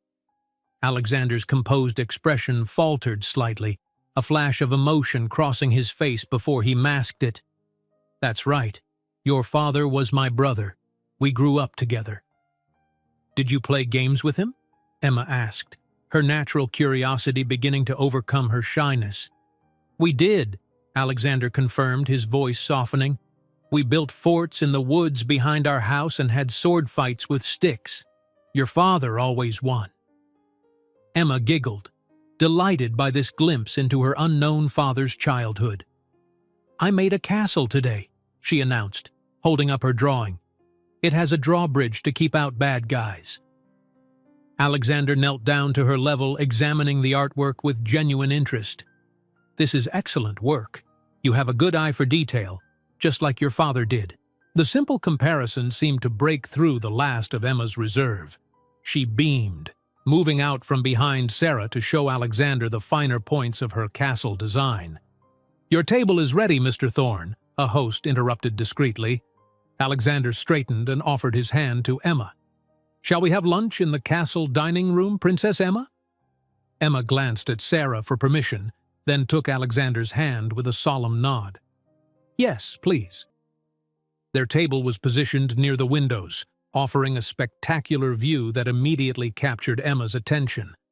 A server appeared to help them with their seats and presented Emma with a special children's menu bound in leather almost as fine as the adult versions. "Everything looks so fancy," Emma whispered loudly to Sarah. "Remember your manners," Sarah murmured back, though she was feeling out of her depth herself amid the obvious luxury of the restaurant. "The children's menu has been specially designed by the chef," Alexander explained to Emma. "I'm told the macaroni and cheese is excellent, though perhaps not as good as what your mother makes." Emma looked skeptical. "Mommy makes the orange kind from the box. Is this the yellow kind with the breadcrumbs?" "I don't like that kind." Sarah felt her cheeks warm with embarrassment, but Alexander didn't miss a beat. "I believe they can make whichever kind you prefer. The chef is very accommodating." The meal progressed more smoothly than Sarah had anticipated. Alexander had a surprising knack for communicating with Emma, asking her questions about school and her interests without being condescending or overly familiar. In turn, Emma seemed fascinated by him, particularly when he shared carefully edited stories about her father's childhood. "Did you have a treehouse?" Emma asked, between bites of the macaroni and cheese, made with several expensive cheeses, but comfortingly orange in color as requested. "We did," Alexander confirmed. "Your father built most of it himself when he was about 12. He was always good with his hands, building things, fixing things. Like Mommy," Emma said proudly. "She fixed our sink when it was leaking, and the super said even he couldn't do it that good." Alexander's gaze shifted to Sarah, a hint of admiration in his expression. "That's impressive." Sarah shrugged, uncomfortable with the attention. It was just a washer that needed replacing, not exactly rocket science. "Still, it speaks to your resourcefulness, a valuable trait." Alexander turned back to Emma. "What else do you like to do besides drawing castles?" Emma launched into a detailed description of her butterfly project at school, her after-school dance class that Sarah could barely afford, and her dream of having a real pet someday instead of just Mr. Whiskers, the stuffed cat. Alexander listened attentively, asking questions that showed he was genuinely engaged. Sarah watched their interaction with a mixture of emotions: relief that Emma seemed comfortable with him, wariness about the ease with which he was entering their lives, and an undeniable curiosity about this man who was, by blood at least, Emma's family. "May I be excused to wash my hands?" Emma asked as she finished her meal, remembering her manners perfectly. "Of course," Sarah replied. "Do you want me to come with you?" "I can do it myself. I saw the sign when we came in." Emma slid from her chair, adding, "I'll be right back," before heading toward the restrooms located just a short distance from their table, easily visible from where they sat.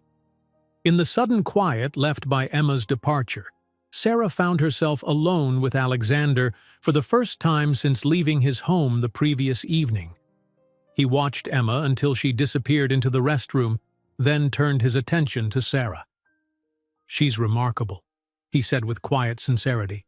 "You've done an extraordinary job raising her, especially given the challenges you've faced." "She's the center of my world," Sarah replied simply. "Everything I do is for her." Alexander nodded, understanding in his expression. "I can see that. It's why I believe we can find a way forward that works for all of us." He hesitated, then added, "I meant what I said yesterday. I don't want to control your lives or dictate Emma's future. I simply want to provide the resources and opportunities she deserves as James's daughter, and as my niece." Sarah studied him, trying to discern any hidden agenda beneath his words. "Why is this so important to you? Is it just about the Thorne legacy, making sure the family line continues properly?" Alexander's expression shifted, something vulnerable briefly visible beneath his composed exterior. "When James left, I lost the only person who truly saw me as myself, not as a Thorne heir or a future business leader. After our mother died, I tried to find him for years, even before our father passed away. I wanted to reconnect, to have some semblance of real family again." He paused, looking out at the river. "When I finally discovered he had died, that I'd missed my chance to reconcile with him, it was devastating. Finding Emma, discovering I had a niece felt like a second chance. Not to replace James, but to honor him by being the uncle his daughter deserves." The raw emotion in his voice caught Sarah off guard. For the first time, she saw past the wealth and privilege to the man beneath, someone who had experienced his own kind of loss and loneliness. "I understand wanting family," she said softly. "After my parents died in the car accident when I was 20, I was alone. Meeting Jason, James, and then having Emma, it gave me back something I thought I'd lost forever." Alexander nodded, a moment of genuine connection passing between them. "Perhaps that's something we both understand, then. The value of family, whatever form it takes." Emma returned before Sarah could respond, sliding back into her seat with a cheerful announcement that she had used the fancy soap that smelled like lemons and the hand dryer that roared like a dragon. As dessert was served, a chocolate confection that made Emma's eyes widen with delight, Sarah found her thoughts drifting to the decision that loomed before her. The trust would secure Emma's future in ways Sarah could never manage on her own. But accepting it meant allowing Alexander into their lives permanently, becoming part of a world so different from everything they had known. "Mommy, can Uncle Alexander come see my butterfly project at school?" Emma asked suddenly, the casual uncle slipping out naturally as if she'd been using it her whole life. Sarah glanced at Alexander, who looked genuinely moved by the simple designation. "That would be up to your uncle," she replied carefully. "I'm sure he's very busy with his work." "I would be honored," Alexander said, his usual formality softened by evident emotion. "If your mother approves, of course." Once again, he was deferring to her authority, acknowledging her role as Emma's mother and primary decision-maker. It was a small thing, perhaps, but significant in building Sarah's trust. "We'll see," she said, not committing but not refusing either. "The exhibition isn't for another 2 weeks. We have time to figure things out." As the meal concluded and they prepared to leave, Alexander addressed Emma directly. "I've enjoyed meeting you very much, Emma. I hope we'll see each other again soon." "Me too," Emma replied with a shy smile. "Will you tell me more stories about my daddy next time?" "As many as you'd like to hear," Alexander promised. Outside the restaurant, he turned to Sarah. "The car will take you wherever you'd like to go. If you need time to think, I understand completely. But if you have any questions or concerns, please don't hesitate to call me day or night." Sarah nodded, acutely aware of Emma's hand in hers and the weight of the decision that would shape both their futures. "Thank you for lunch. It was illuminating."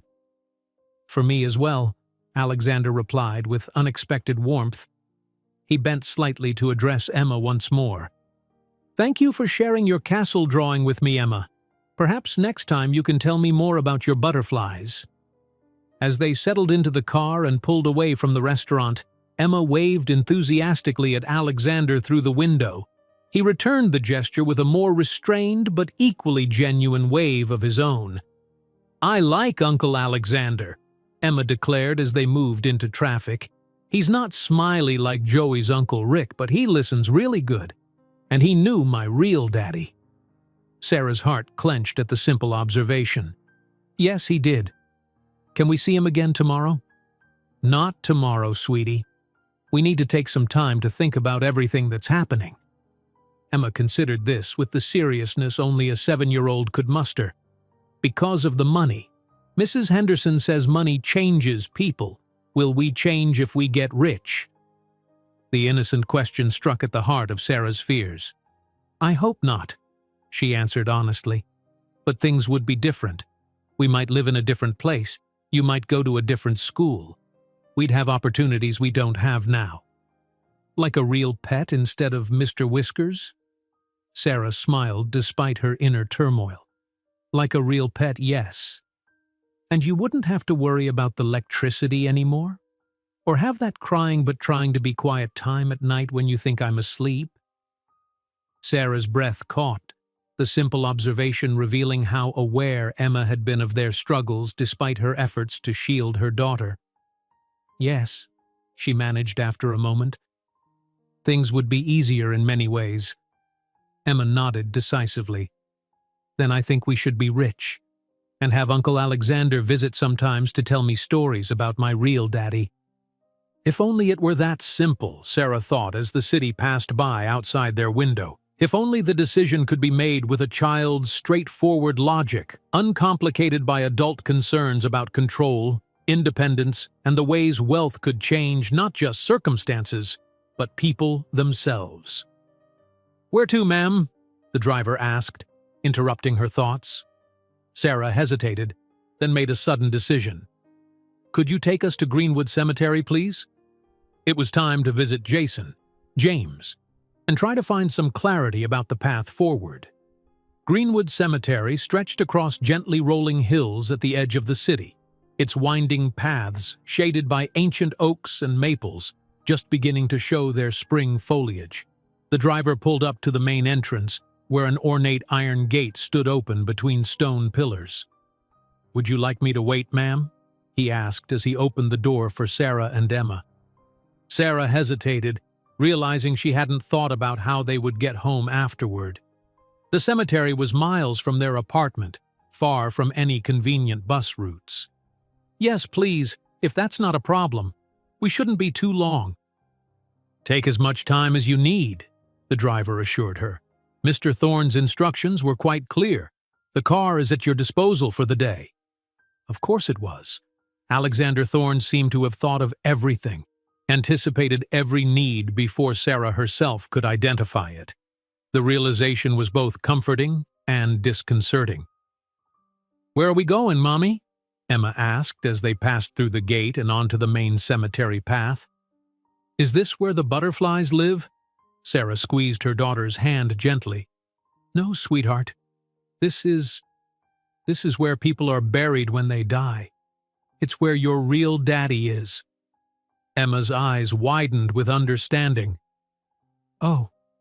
She walked in silence for a few steps, then asked, "Does he have one of those stone things with his name on it, like in the movies?" "Yes, he does. Uncle Alexander had it made for him when he found out where he was buried." Sarah hadn't been to the grave before. She'd known of Jason's death, had seen the brief obituary online, but at the time, she'd been married to Mark, trying to make that relationship work despite growing doubts. Visiting the grave of her former boyfriend had seemed inappropriate, potentially disrespectful to her marriage. Now, with the revelation that Jason had been Emma's biological father, the calculus had changed entirely. Alexander had included the location of the grave in the portfolio he'd given her, complete with a small map of the cemetery with the plot clearly marked. Sarah consulted it now, leading Emma along the peaceful paths, past memorials ranging from simple markers to elaborate mausoleums. "Why are some of the houses so big?" Emma asked, pointing to a particularly grand family tomb. "Do a lot of people live in there?" "They're not houses, sweetie. They're special places where whole families can be buried together. The bigger ones usually belong to rich families who have been in the city for a long time." "Like Uncle Alexander's family?" "I suppose so," Sarah agreed, though she didn't know if the Thornes had a family plot at Greenwood. It seemed likely, given their prominence and wealth. They turned onto a smaller path that led up a gentle slope.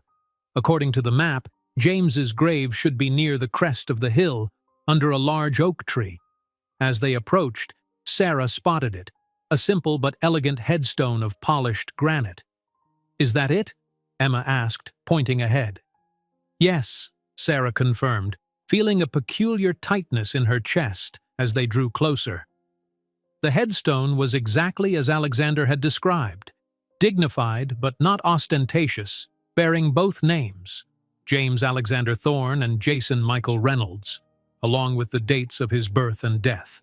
Beneath the dates was a simple inscription, "Beloved son and brother, at peace." There were fresh flowers in the small bronze vase at the base of the stone, suggesting that Alexander visited regularly. Sarah stood before the grave, an unexpected wave of emotion washing over her. The last time she had seen Jason alive, they had parted with casual promises to stay in touch, neither fully committing to continuing their relationship at a distance. He had kissed her goodbye at the bus station, his eyes warm with affection but not devastation. They had been young, Sarah 23, Jason 26, and 3 months of dating hadn't seemed significant enough to rearrange their lives for. Had he ever learned she was pregnant? Had he ever suspected Emma might be his? Sarah would never know now. Whatever chance there might have been for them to reconnect, for him to know his daughter, had been buried with him in this peaceful spot. "Mommy, why are you crying?" Emma's voice pulled Sarah from her thoughts, and she realized tears were indeed streaming down her cheeks. "I'm just a little sad, sweetie. I'm remembering your daddy and thinking about how much he would have loved you if he'd had the chance to know you." Emma studied the headstone solemnly. "Does he know I'm here now? Can he see us from heaven?" It was a question Sarah wasn't prepared for, her own beliefs about the afterlife complicated and uncertain. "I don't know for sure," she answered honestly, "but I like to think that maybe he does." Emma nodded, accepting this. Then, without prompting, she stepped forward and placed her hand on the cool granite. "Hi, Daddy. I'm Emma. I'm 7 and I know all about butterflies and how to draw castles. Uncle Alexander is teaching me about you. He says you were brave and smart." Sarah's heart clenched at the simple, perfect words her daughter had found. She hadn't prepared Emma for this visit, hadn't coached her on what to say or do. Emma had found her own way to connect with the father she would never know. "That was a beautiful thing to say," Sarah told her when Emma stepped back. "Do you want to talk to him too?" Emma asked. Sarah hesitated, then nodded. "I think I'd like a minute alone, if that's okay. Could you wait for me on that bench over there? It's still close enough that I can see you." Emma agreed, settling on the nearby bench with her drawing pad, which she had insisted on bringing from the car. Alone at the grave, Sarah felt suddenly self-conscious. What did one say to a former lover who turned out to be the father of your child, who never knew about that child, who died before the truth could be discovered? "Hi, Jason," she began softly, using the name she had known him by. "Or James, I guess. I just found out that's your real name. There's a lot I've been finding out lately." She paused, gathering her thoughts. "I don't know if you ever knew, but we had a daughter together. Emma. You just heard her. She's amazing, smart and kind and so curious about everything. She has your eyes, your determination. I see you in her every day, even though I didn't realize it until now." The words came more easily now, flowing from a place of quiet honesty. "Your brother found us. Alexander. He seems like he genuinely wants to do right by Emma, to give her the opportunities you never had. He's offering us things I could never provide on my own. Security, education, a future without constant struggle. But I'm scared, Jason. I'm scared of what all that wealth and privilege might do to her, to us. I'm scared of losing control, of being swallowed up by the Thorne family legacy." A gentle breeze stirred the leaves of the oak tree above, dappling the sunlight across the headstone. "I wish you were here to tell me what to do. You knew the Thorne world and rejected it. Would you want Emma raised in it? Or would you want her to have the simpler life you chose, even with all its hardships?" No answer came, of course, but voicing the questions had helped clarify them in Sarah's mind. The core of her dilemma wasn't about the money itself, or even about Alexander's intentions, which seemed genuine. It was about identity, Emma's and her own. How would they define themselves if they accepted their place in the Thorne family constellation? How would it shape Emma's understanding of herself and her place in the world? Sarah thought about Emma's excitement over the possibility of a real pet, her innocent suggestion that being rich would mean Sarah wouldn't have to cry quietly at night anymore. She thought about the opportunities Alexander's offer represented. Not just material comfort, but access to the best education, healthcare, cultural experiences, travel, the chance for Emma to develop her talents and interests without the constraints of poverty. "I think you would want her to have every chance at happiness," Sarah said softly. "I think you would want her to be free to become whoever she's meant to be, without the burden of constant financial struggle. That's what I want for her, too." She reached out, touching the cool stone as Emma had done. "I'll make sure she knows you, the real you, Jason Reynolds, who built things with his hands and laughed at terrible jokes and treated every person with respect, no matter their station. Not just James Thorne, heir to a fortune. I promise." With that pledge made, Sarah felt a subtle shift within herself, as if something that had been knotted tightly was beginning to loosen.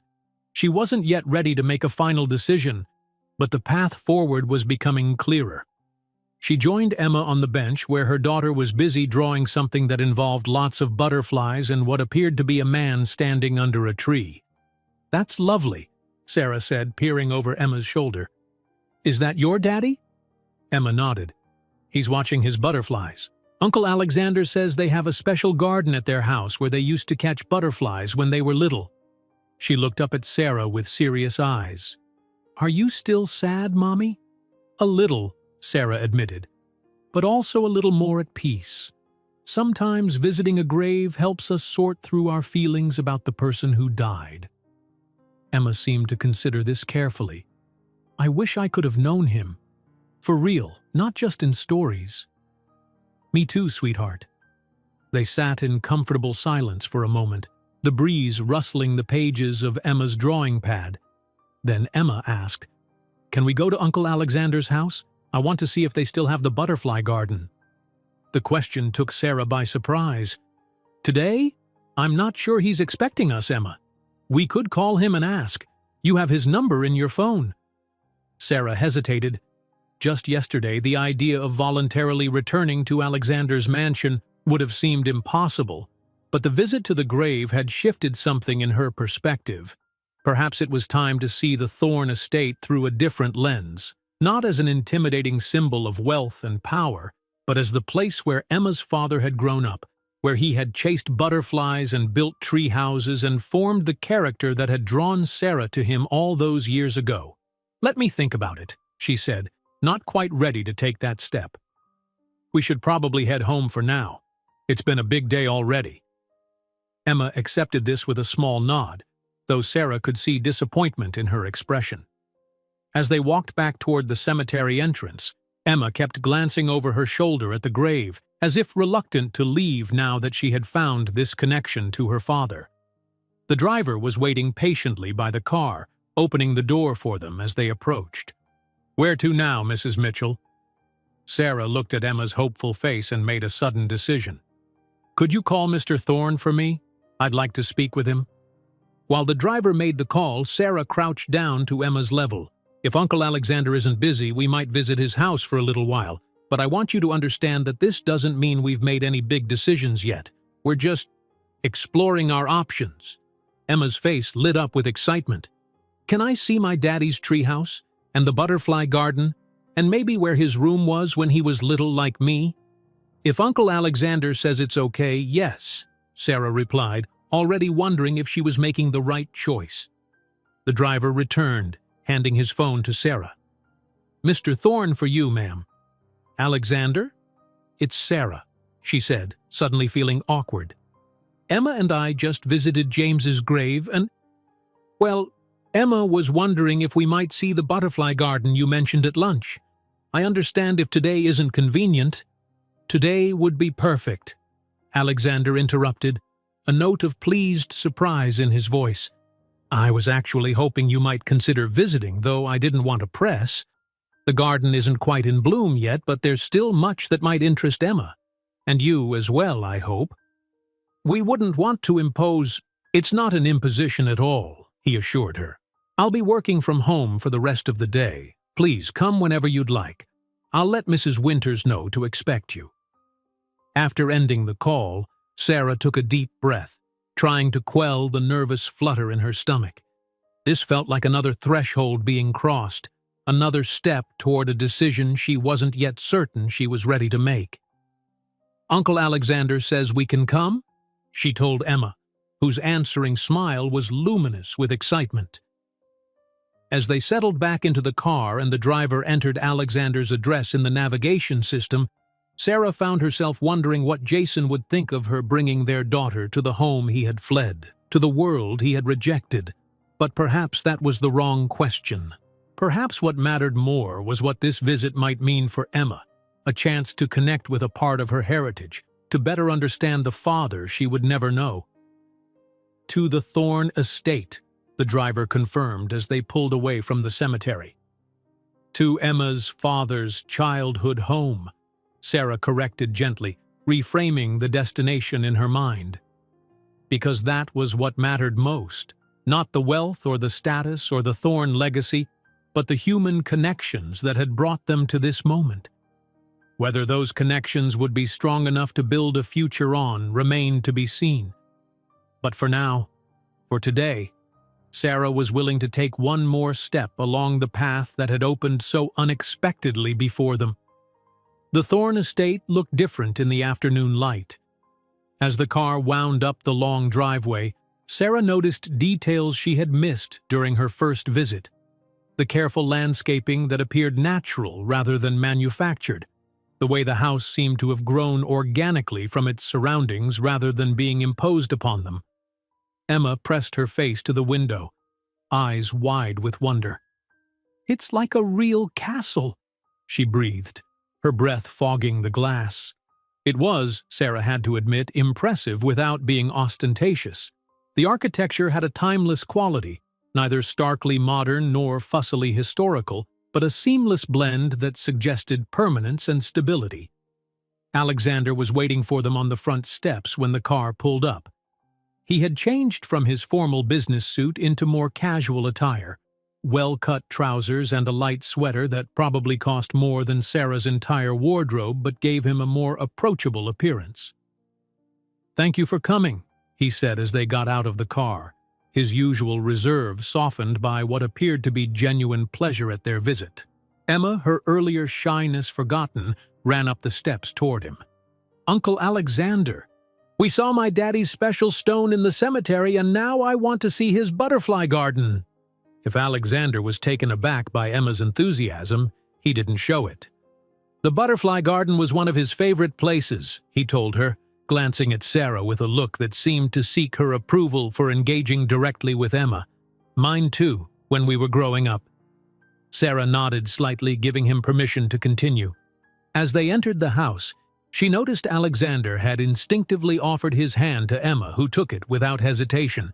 The sight stirred complex emotions in Sarah, a mixture of wariness at how quickly her daughter was bonding with this man who had been a stranger just yesterday, and a tentative hope that perhaps this connection could be a positive force in Emma's life.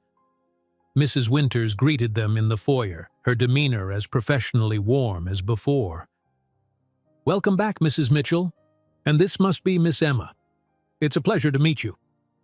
Emma, momentarily awed by the grandeur of the entrance hall with its sweeping staircase and crystal chandelier, managed a polite "hello" before her attention was captured by a large portrait hanging on the wall. "Who's that lady?" she asked, pointing to the painting of an elegant woman with kind eyes and a reserved smile that didn't quite reach those eyes. "That was my mother," Alexander answered. "Your grandmother, Elise Thorne." Emma studied the portrait with newfound interest. She looked sad. Alexander glanced at the painting as if seeing it through new eyes. "Yes," he said after a moment, "I suppose she does. I never noticed that before." "Mrs. Winters will be showing Emma the grounds and some of the house," he continued, turning to the housekeeper. "Perhaps you could arrange for some refreshments in the garden room for when we return? Something a 7-year-old might enjoy." "Of course, Mr. Thorne. I'll see to it right away." As Mrs. Winters departed, Alexander turned to Sarah and Emma. "Where would you like to start? The butterfly garden, as requested, or perhaps the treehouse? Though I should warn you, it's not quite what it used to be. Time hasn't been kind to it." "The garden first, please," Emma decided, bouncing slightly on her toes with anticipation. Alexander led them through the house, Sarah trying not to gawk at the artwork and furnishings that bespoke generations of wealth, and out through French doors into a beautifully landscaped area at the rear of the property. Stone pathways wound through carefully tended gardens, past a reflecting pool, and toward a wooded area that must have been part of the grounds, but had been left in a more natural state. "The butterfly garden is just ahead," Alexander said, as they followed a path that curved around a small ornamental pond where koi fish glided beneath the surface. "Our mother designed it herself. It was her special project." They rounded a bend, and the garden came into view. Even in early spring, before most of the flowers had bloomed, it was enchanting. A secluded space enclosed by flowering shrubs, with curved stone benches positioned to catch the sun. Graceful metal sculptures resembling oversized flowers and butterfly wings were placed throughout, creating a whimsical atmosphere. "It's beautiful," Sarah murmured, understanding immediately why this place would have captured a child's imagination. Emma was already exploring, moving from bench to bench, examining the metal sculptures with fascination. "Where are the real butterflies?" she asked. "They'll come when more flowers are in bloom," Alexander explained. "Usually by late May this garden is full of them. Monarchs, swallowtails, painted ladies. Our mother planted specific flowers to attract different species." "Like my butterfly project at school," Emma exclaimed. "We're learning about what plants they need for food and laying eggs. Ms. Wilson says each butterfly has its favorite plant." "That's exactly right," Alexander agreed, seeming genuinely impressed by her knowledge. "Perhaps you could help us make sure we're still growing all the right plants for them. Some of the garden's original design has been lost over the years." The idea that Emma might have something valuable to contribute to the Thorne estate, that her knowledge was being taken seriously by this powerful man, visibly delighted her. Sarah watched as Alexander crouched down to Emma's level, listening attentively as she explained the butterfly life cycle in careful detail. It was strange to see him like this, the composed, formidable businessman transformed into a patient uncle genuinely engaged with a child's enthusiastic expertise. It reminded Sarah that Alexander was more than just his wealth and influence. He was also a man who had lost his mother, his brother, and was now reaching for connection with the only family he had left. "Shall we see the treehouse next?" Alexander suggested when Emma had exhausted her butterfly knowledge. "It's just beyond those trees." The path led them into the wooded area, where massive oaks and maples created a cathedral-like canopy overhead. After a short walk, they came to a clearing where an enormous oak stood. Built into its branches about 10 feet off the ground was a structure that must once have been an impressive treehouse. Now, weathered by years of exposure, it showed signs of neglect, boards graying, the small porch railing missing several slats. "I haven't maintained it as I should have," Alexander admitted, a note of regret in his voice. "After James left, I rarely came out here. Too many memories, I suppose." "Did my daddy build all of that?" Emma asked, awe in her voice as she craned her neck to see the treehouse. "Most of it," Alexander confirmed. "I helped, but I was younger and not as skilled. He designed it, figured out how to attach it to the tree without damaging the bark, built the ladder and the pulley system." "Pulley system?" Sarah asked, intrigued despite herself. Alexander smiled, the expression warming his usually serious face. "For hauling up supplies without having to climb the ladder carrying them. James was always practical that way." He pointed to a rope and pulley mechanism still visible on one side of the treehouse. "We used it to bring up snacks, books, even a small radio one summer." "Can we go up there?" Emma asked eagerly. Alexander hesitated. "I'm not sure it's safe anymore. The wood may have weakened over time. But I can have it inspected and repaired if you'd like to see it on your next visit." The casual mention of a next visit sent a small jolt through Sarah, a reminder that every step they took further into the Thorne world made it harder to imagine walking away from it. "Yes, please," Emma agreed enthusiastically, already taking for granted that there would be more visits, more explorations of her father's childhood world. They continued their tour, Alexander showing them a small creek where he and James had sailed homemade boats, the stables where they'd learned to ride, though the horses were long gone, the building now used for storage, and finally, the back way into the house through what had once been a mudroom but was now an elegant garden entrance. Inside, Alexander led them to James's childhood bedroom, preserved much as he had left it when he departed at 18. Unlike the rest of the house with its refined elegance, this room had a distinctly boyish character, shelves lined with model airplanes and cars, walls adorned with posters of bands popular in the early 2000s, a desk still cluttered with the projects of an engineering-minded teenager. "He was so messy," Alexander explained with fond exasperation. "Drove our mother crazy, but she never let the staff clean in here. Said his creative process required a certain amount of chaos." Emma wandered through the room, touching things gently, reverently, forming a connection with the father she would never know through the artifacts of his youth. She paused at the desk where a half-finished model bridge sat abandoned mid-construction. "Did he ever finish it?" she asked, pointing to the model. Alexander shook his head. "No, he left rather abruptly, after an argument with our father." His expression darkened briefly. "He took very little with him. Some clothes, a few books, and the ring our mother had given him. Said he didn't want anything else from the Thorne legacy." Sarah thought about the ring that had started all of this. The simple platinum band with small diamonds that had passed from Elise Thorne to her son, then through various owners until it reached Mark, who had given it to Sarah as a symbol of a promise he had ultimately broken. Now the ring had returned to the Thorne family, completing a circle none of them could have anticipated.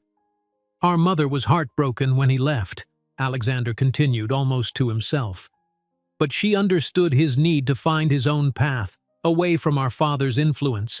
She gave him the ring as a reminder that he would always have a home here, no matter what." "But he didn't come back," Emma said, her young face solemn with understanding beyond her years. "No," Alexander agreed quietly. "He didn't."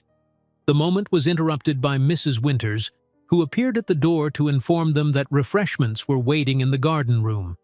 The garden room turned out to be a bright, glassed-in space overlooking the grounds, furnished with comfortable wicker chairs and small tables.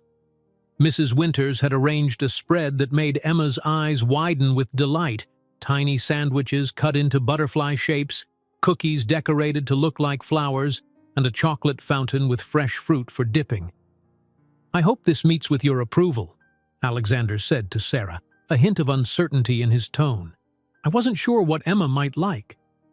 "It's perfect," Sarah assured him, touched by the thought that had gone into making her daughter feel welcome. "You didn't have to go to so much trouble."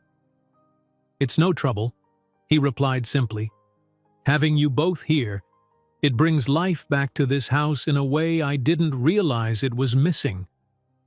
As they settled around the table, Emma chattering excitedly about everything they had seen, Sarah found herself observing Alexander more closely.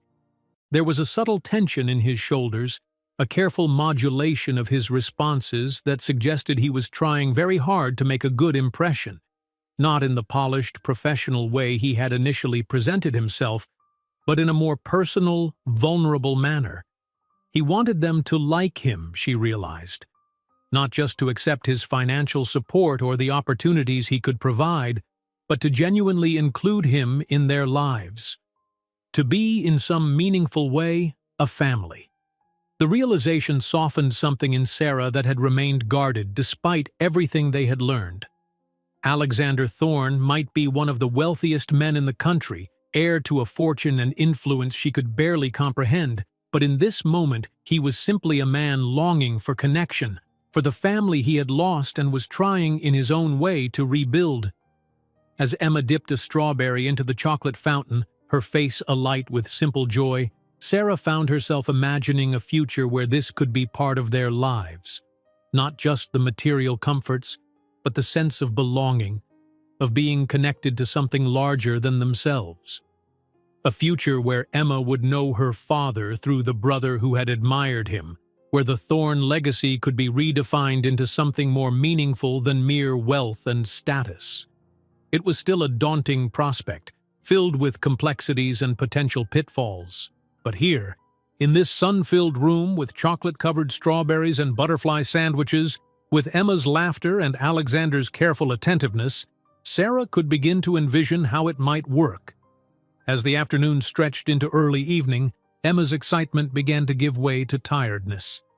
Sarah noticed her daughter's eyelids growing heavy as she curled into one of the wicker chairs, her animation fading into drowsy contentment. "I think someone's had enough adventure for one day," Sarah said gently, smoothing Emma's hair back from her forehead. I'm not tired, Emma protested weakly, even as she stifled a yawn. I want to see more of Daddy's house. Your father's room will still be here another day, Alexander assured her, as will the butterfly garden and anything else you'd like to explore. Emma's resistance crumbled at the promise of future visits. Okay, she agreed, allowing Sarah to help her up from the chair.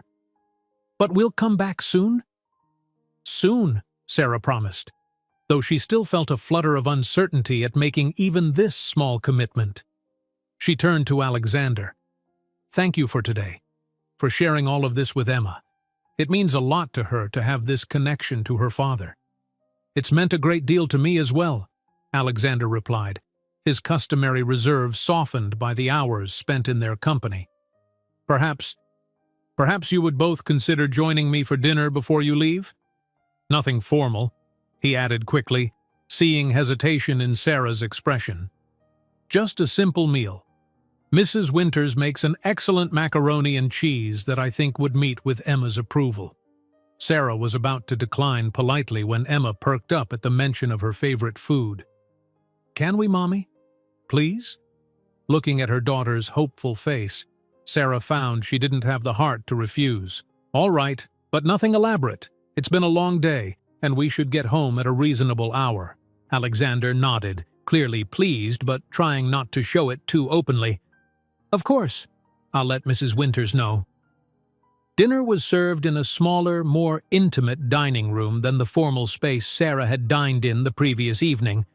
The table was round rather than long and rectangular, creating a sense of equality rather than hierarchy in their seating arrangement. The macaroni and cheese, when it arrived, was indeed excellent. Creamy and rich without being overly sophisticated, served in individual ceramic crocks with a simple green salad and warm bread on the side. This is better than the restaurant, Emma declared after her first bite, the candid assessment bringing a smile to Alexander's face. High praise indeed, he said. I'll be sure to pass that along to Mrs. Winters. The conversation flowed more easily than Sarah would have expected, with Emma providing much of the animation as she recounted her adventures at school, her friendship with Joey from the apartment down the hall, and her plans for the summer, assuming, she added with a significant look at Sarah, they were still living in their current apartment by then. As the meal concluded and Emma's energy began to fade again, Alexander addressed Sarah directly. I've been thinking about what you said yesterday, about needing time to process everything. I want you to know that I understand completely. This has all happened very quickly, and you have Emma's best interests to consider. Sarah appreciated his acknowledgement of her position.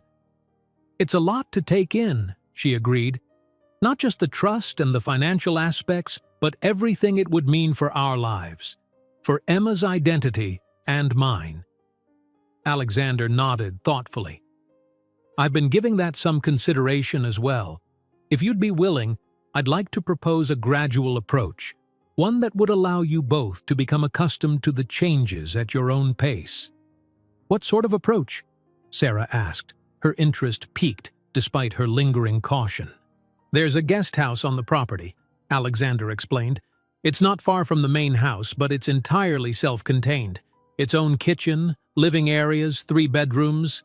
It was originally built for my mother's parents when they would visit, though they've been gone for many years now. Sarah tensed slightly, anticipating where this was leading. You want us to move in here? Not necessarily right away, Alexander clarified quickly, and not into the main house, which I understand might feel overwhelming. The guest house would provide you with privacy and independence while still allowing Emma to explore her heritage and become familiar with this part of her life. It would be yours for as long as you wished, whether that's a few weeks while you consider your options or more permanently. The proposal was tempting in its practicality. The guest house would provide an immediate solution to their housing concerns without requiring a complete commitment to the Thorne lifestyle. It would give Emma access to her father's childhood world without subsuming her identity entirely into it. I'd want to see it first, Sarah said cautiously, and we'd need some time to think about it. Of course, Alexander agreed readily. It's not a decision to be made tonight. I merely wanted to present it as an option, a middle ground that might ease the transition, whatever you ultimately decide. Emma, who had been listening with the intensity children often reserve for adult conversations about their futures, spoke up suddenly. Would I still go to my school? I don't want to leave Ms. Wilson's class before the butterfly exhibition. Alexander glanced at Sarah, clearly unwilling to make promises about such matters without her approval. That would be for your mother to decide, he said diplomatically. The guest house is certainly within driving distance of your current school, if that's what you both prefer. Sarah felt a flicker of gratitude for his deference to her authority in this matter. It was a small thing, perhaps, but significant in building her trust that he didn't intend to take over their lives or decisions. We could look at the guest house before we leave, she suggested, making no commitments but willing to consider the possibility. If Emma isn't too tired. I'm not tired, Emma insisted immediately, sitting up straighter as if to prove her alertness. I want to see it. Does it have its own bathroom?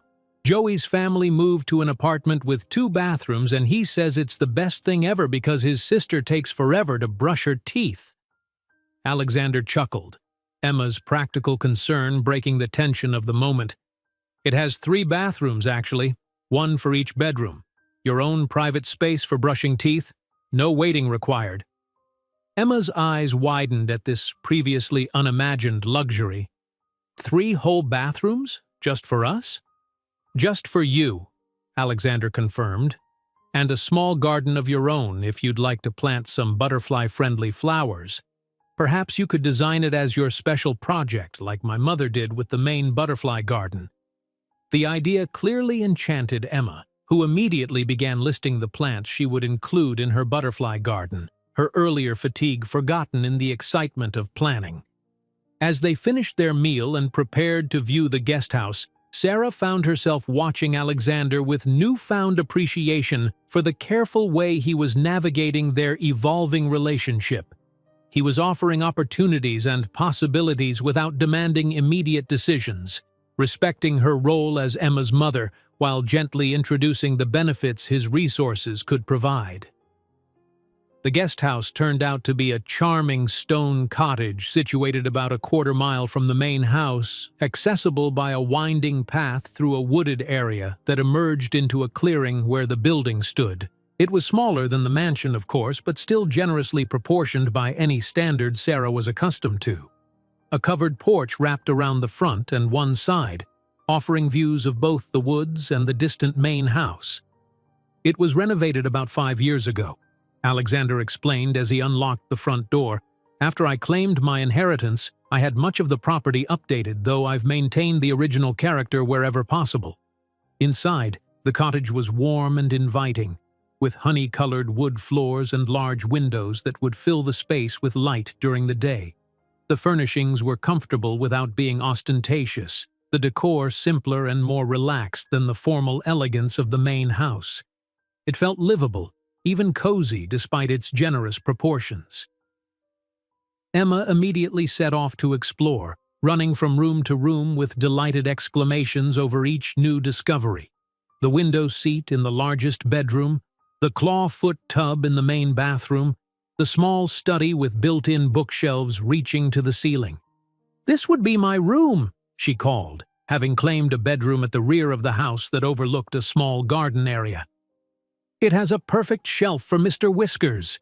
Sarah followed more slowly, taking in the details of what could potentially become their home. The kitchen was equipped with high-end appliances but maintained a welcoming functionality. The living room featured a stone fireplace and comfortable seating arranged for conversation rather than formal entertaining. Each space felt thoughtfully designed for actual living, not just for show.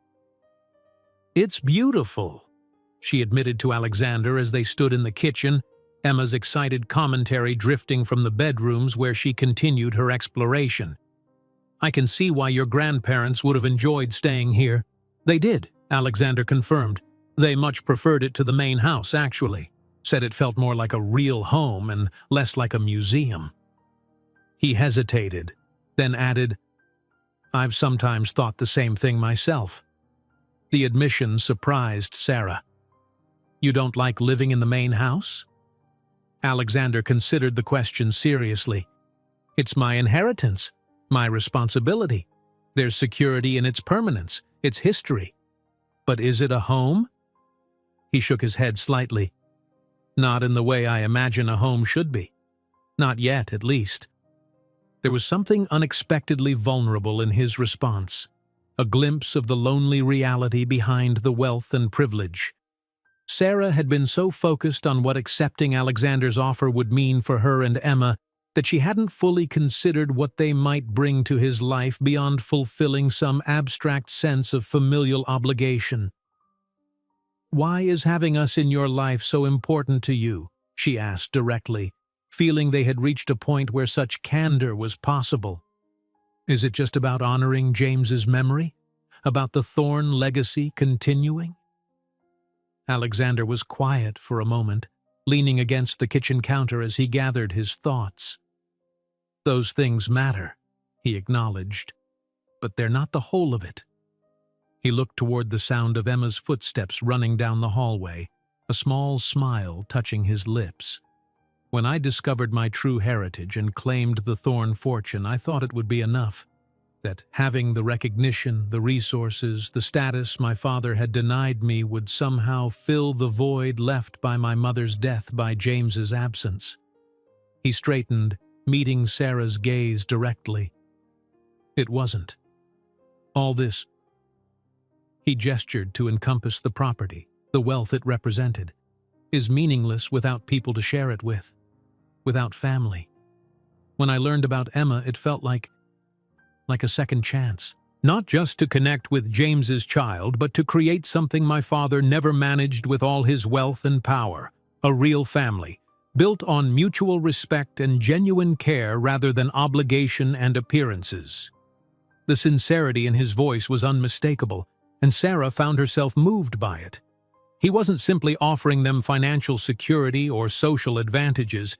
He was asking them to help him transform the Thorne legacy into something more meaningful than money and influence. "I can't promise anything yet," she said slowly. "This is still a lot to process, but I think the guest house might be a good place to start, a way for us to get to know each other better before making any permanent decisions." Alexander's expression brightened, though he clearly tried to temper his reaction. "I would be honored to have you both here for however long you choose to stay. No pressure, no expectations beyond what you're comfortable with." Emma bounded back into the kitchen, her exploration complete. "Mommy, there's a window in the bathroom ceiling. You can see the stars while you take a bath." Sarah laughed at her daughter's enthusiasm. "That's called a skylight, sweetheart." "Can we live here?" Emma asked directly, her 7-year-old mind having already resolved any doubts Sarah still harbored. "Please? It's so much better than our apartment. And we'd be close to Uncle Alexander and the butterfly garden and Daddy's treehouse." Sarah exchanged a glance with Alexander, who remained carefully neutral, leaving the response entirely to her. "We're considering it," she told Emma. "It would be a big change, but maybe a good one. We'll need to talk more about it tomorrow when we're both rested." Emma accepted this with minimal protest, her burst of energy finally giving way to the day's accumulated fatigue. She leaned against Sarah, stifling another yawn. "But we can come back tomorrow to talk about it, right? And see the butterflies again?" "We'll see," Sarah replied, the non-committal parent's standard response. But she felt herself warming to the idea, envisioning quiet evenings on the cottage's porch, Emma playing in the garden she would design herself, the security of knowing they were no longer one missed paycheck away from disaster. As they prepared to leave, Alexander walked them back to the waiting car. "Thank you for today," he said simply, "for giving me the chance to show Emma and you this part of her heritage." "Thank you for sharing it," Sarah replied, finding she genuinely meant it. "It's helped us understand James in a way we couldn't have otherwise." "Will we see you tomorrow, Uncle Alexander?" Emma asked sleepily as the driver held the car door open for them. "If your mother agrees, I'd be delighted," he answered, looking to Sarah for confirmation. "We'll call in the morning," she promised, settling Emma into the back seat. "After we've had some time to think and rest." Alexander nodded, accepting her measured response without pushing for more. "Whenever you're ready, both of you." As the car pulled away, Sarah watched Alexander's figure growing smaller in the rear window, standing alone on the steps of the grand house that wasn't quite a home. Emma, drowsy against her shoulder, murmured something about butterflies and 3 bathrooms, the elements of her potential new life already weaving into her dreams. Sarah stroked her daughter's hair, a sense of clarity gradually taking shape in her mind. The decision that had seemed so overwhelming just days ago was resolving itself into a natural progression, not an abrupt leap into an unknown future, but a series of careful steps that she and Emma could take together, with Alexander as a guide rather than a director. The guest house would be their first step, a bridge between their old life and whatever new one they might create, a space where they could maintain their independence while exploring the possibilities the Thorn connection offered. It wasn't a perfect solution, perhaps, but it felt right in a way Sarah hadn't expected. A compromise that honored both her caution and Emma's excitement, that respected the past while opening doors to a future she had never imagined possible. 1 month later, Sarah stood on the porch of the guest house, watching the early summer sunrise cast golden light across the estate grounds. Steam rose from the mug of coffee in her hands, its warmth a pleasant contrast to the morning coolness that would soon give way to June heat. In the small garden beside the cottage, Emma's carefully planted butterfly bushes and milkweed were beginning to establish themselves, the first monarch caterpillars already munching determinedly on the leaves. So much had changed in such a short time, yet the transition had been smoother than Sarah could have imagined. After visiting the bank the day after their tour of the guest house, where the manager's eyes had widened at the sight of Alexander's check, Sarah had moved cautiously, depositing most of the money into secure accounts while keeping enough accessible to address their immediate needs. Their apartment lease had been paid through the end of the month, giving them time to carefully sort through their possessions, deciding what to bring to their new temporary home and what to donate or discard. Emma had insisted on bringing every book, toy, and article of clothing she owned, unwilling to fully trust that this new life wouldn't disappear as suddenly as it had materialized. Sarah understood the sentiment. She had packed her own modest belongings with similar care, maintaining the option of returning to their old life if necessary. But with each passing day in the guest house, that possibility seemed increasingly remote. Emma had thrived in the spacious cottage, in the freedom to explore the grounds, in the growing relationship with her uncle who made time each day to share stories of her father or simply listen to her chatter about butterflies and school projects. She had finished the school year at her original school, Alexander providing a driver to maintain the routine Sarah had insisted was important, but plans were already being discussed for the fall, perhaps a transfer to the progressive academy nearby that emphasized creativity and individual learning styles. Sarah heard a small noise behind her and turned to find Emma in the doorway, still in her pajamas, Mr. Whiskers clutched under one arm. "Good morning, sleepyhead," Sarah greeted her. "You're up early." "The caterpillars were calling me," Emma replied seriously, joining her mother at the porch railing. "They get hungry as soon as the sun comes up." Sarah smiled, wrapping one arm around her daughter's shoulders.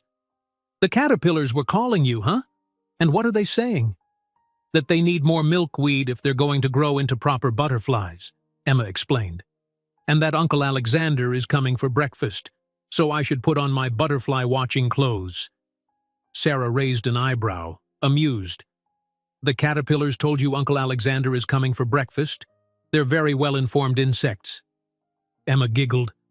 "No, silly.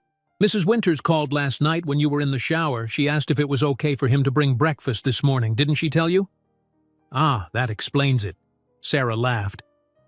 She had indeed spoken with Mrs. Winters the previous evening, but had been distracted by thoughts of the meeting she had scheduled later today with Ms. Pierce to finalize the trust arrangements for Emma. Over the past month, Sarah had worked closely with the attorney to establish parameters that felt comfortable, a structure that would provide for Emma's education and well-being while ensuring that Sarah maintained primary decision-making authority. Alexander had been true to his word, offering input when asked but never imposing his will or using his financial power to control the process. "We should get dressed then," Sarah said, ushering Emma back inside. "Can't have Uncle Alexander waiting while we're still in our pajamas?" As Emma scampered off to her room, Sarah lingered a moment in the cottage's cozy living room, still marveling at how quickly it had come to feel like home. She had added small touches, photographs, a quilt her grandmother had made, books that had traveled with her through every stage of her adult life, that balanced the more elegant furnishings that had come with the space. The result was a blend that felt symbolic of their current situation, one foot in their previous life, one in this new world they were cautiously entering. She was just finishing getting dressed when she heard a knock at the front door, followed by Emma's excited voice greeting Alexander.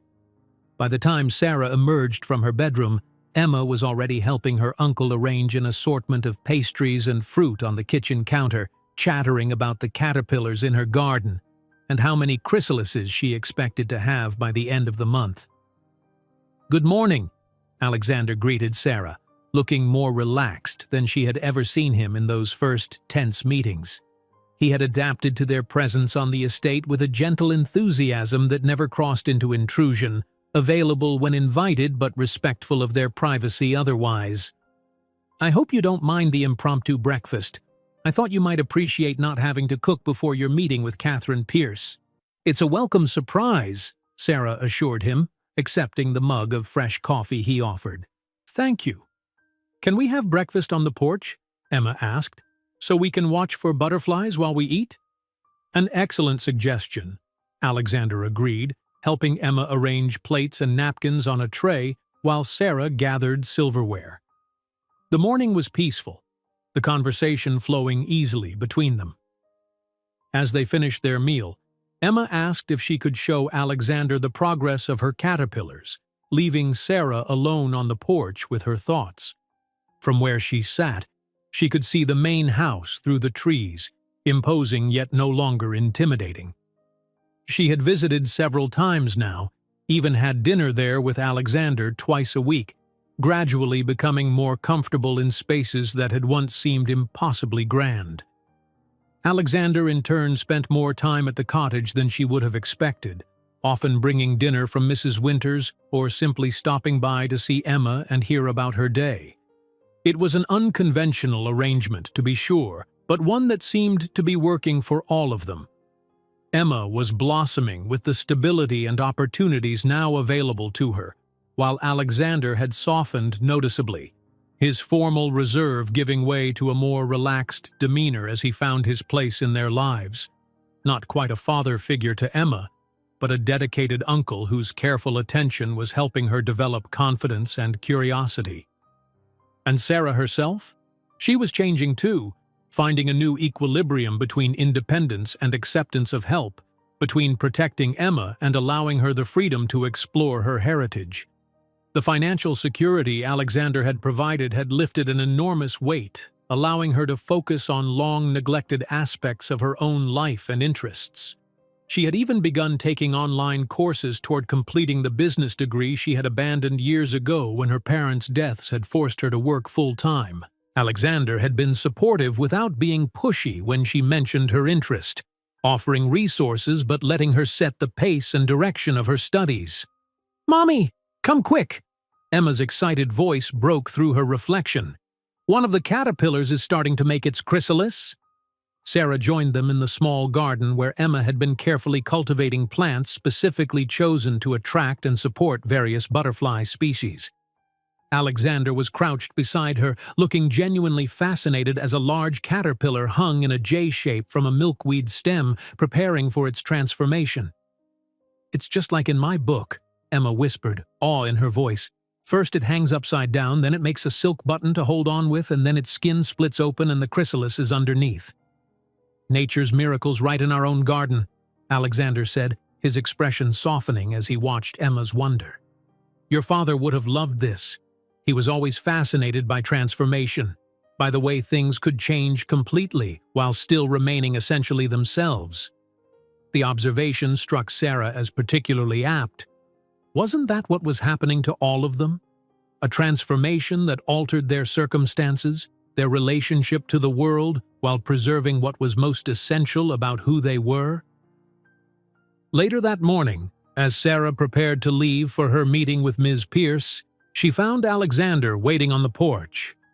I thought I might keep Emma company while you're gone, he offered. She mentioned wanting to work on the treehouse restoration plans. The treehouse had become a shared project between them, Alexander providing the resources, Emma contributing ideas for how to modernize it while maintaining its original character. The renovation was scheduled to begin later that month, with Emma deeply involved in every aspect of the planning. She'd love that, Sarah agreed. She's in her room drawing up her latest design concept. Fair warning, it now includes a zip line and a rooftop butterfly observation deck. Alexander chuckled. The apple doesn't fall far from the tree. James was always adding increasingly ambitious features to his designs, too. As Sarah turned to go, he added more seriously, Before you leave for your meeting, there's something I'd like to show you. Curious, Sarah followed him to his car, where he retrieved a small velvet-covered box from the glove compartment. I had this made, he explained, opening the box to reveal a delicate pendant on a silver chain. Within the pendant's simple setting rested a small diamond, one that Sarah recognized immediately. Is that from your wedding ring? Alexander confirmed. When I had it appraised, I asked the jeweler to remove one of the smaller stones. I thought perhaps, when the time felt right, you might want Emma to have something that connects her to both sides of her heritage. The ring that belonged to my mother, that connected her to her father. Sarah stared at the pendant, unexpectedly moved by the thoughtfulness of the gesture. The diamond that had once been part of a broken promise from Mark was now transformed into a symbol of Emma's true lineage, of the unexpected path that had led them here. It's perfect, she said softly. Would you like to give it to her yourself? Alexander shook his head. It should come from you. I've arranged for a small celebration this evening after your meeting. Nothing elaborate, just the three of us. Perhaps that would be an appropriate moment. Sarah nodded, carefully closing the box and placing it in her purse. Thank you, Alexander, not just for this, but for everything, for giving us the time and space to adjust, for respecting my role in Emma's life, for sharing James with us in a way that honors who he really was. Thank you for allowing me to be part of your lives, he replied simply. It's meant more than I can adequately express. As Sarah drove to her meeting, her thoughts returned to that fateful day in the pawn shop. How close she had come to selling the ring to the disinterested broker for a mere $250. How desperate she had been, how afraid for Emma's future. Life's pivotal moments rarely announce themselves in advance, she reflected. They arrived disguised as ordinary decisions, chance encounters, unexpected offers. It was only in retrospect that their true significance became clear. The trust meeting with Ms. Pierce went smoothly, the final arrangements reflecting both Sarah's priorities for Emma's upbringing and Alexander's commitment to securing her future. By the time Sarah returned to the cottage, everything was prepared for the evening's small celebration. Alexander arrived bearing a simple but elegant dinner, while Emma proudly displayed the nearly complete chrysalis in her garden, now safely enclosed in a mesh butterfly habitat to protect it from predators. To new beginnings, Alexander proposed as they shared a toast, sparkling cider for Emma, wine for the adults, in the cottage's comfortable living room. And to family, Sarah added, meeting his eyes with newfound warmth, in all its unexpected forms. After dinner, Sarah presented Emma with the pendant, explaining its significance.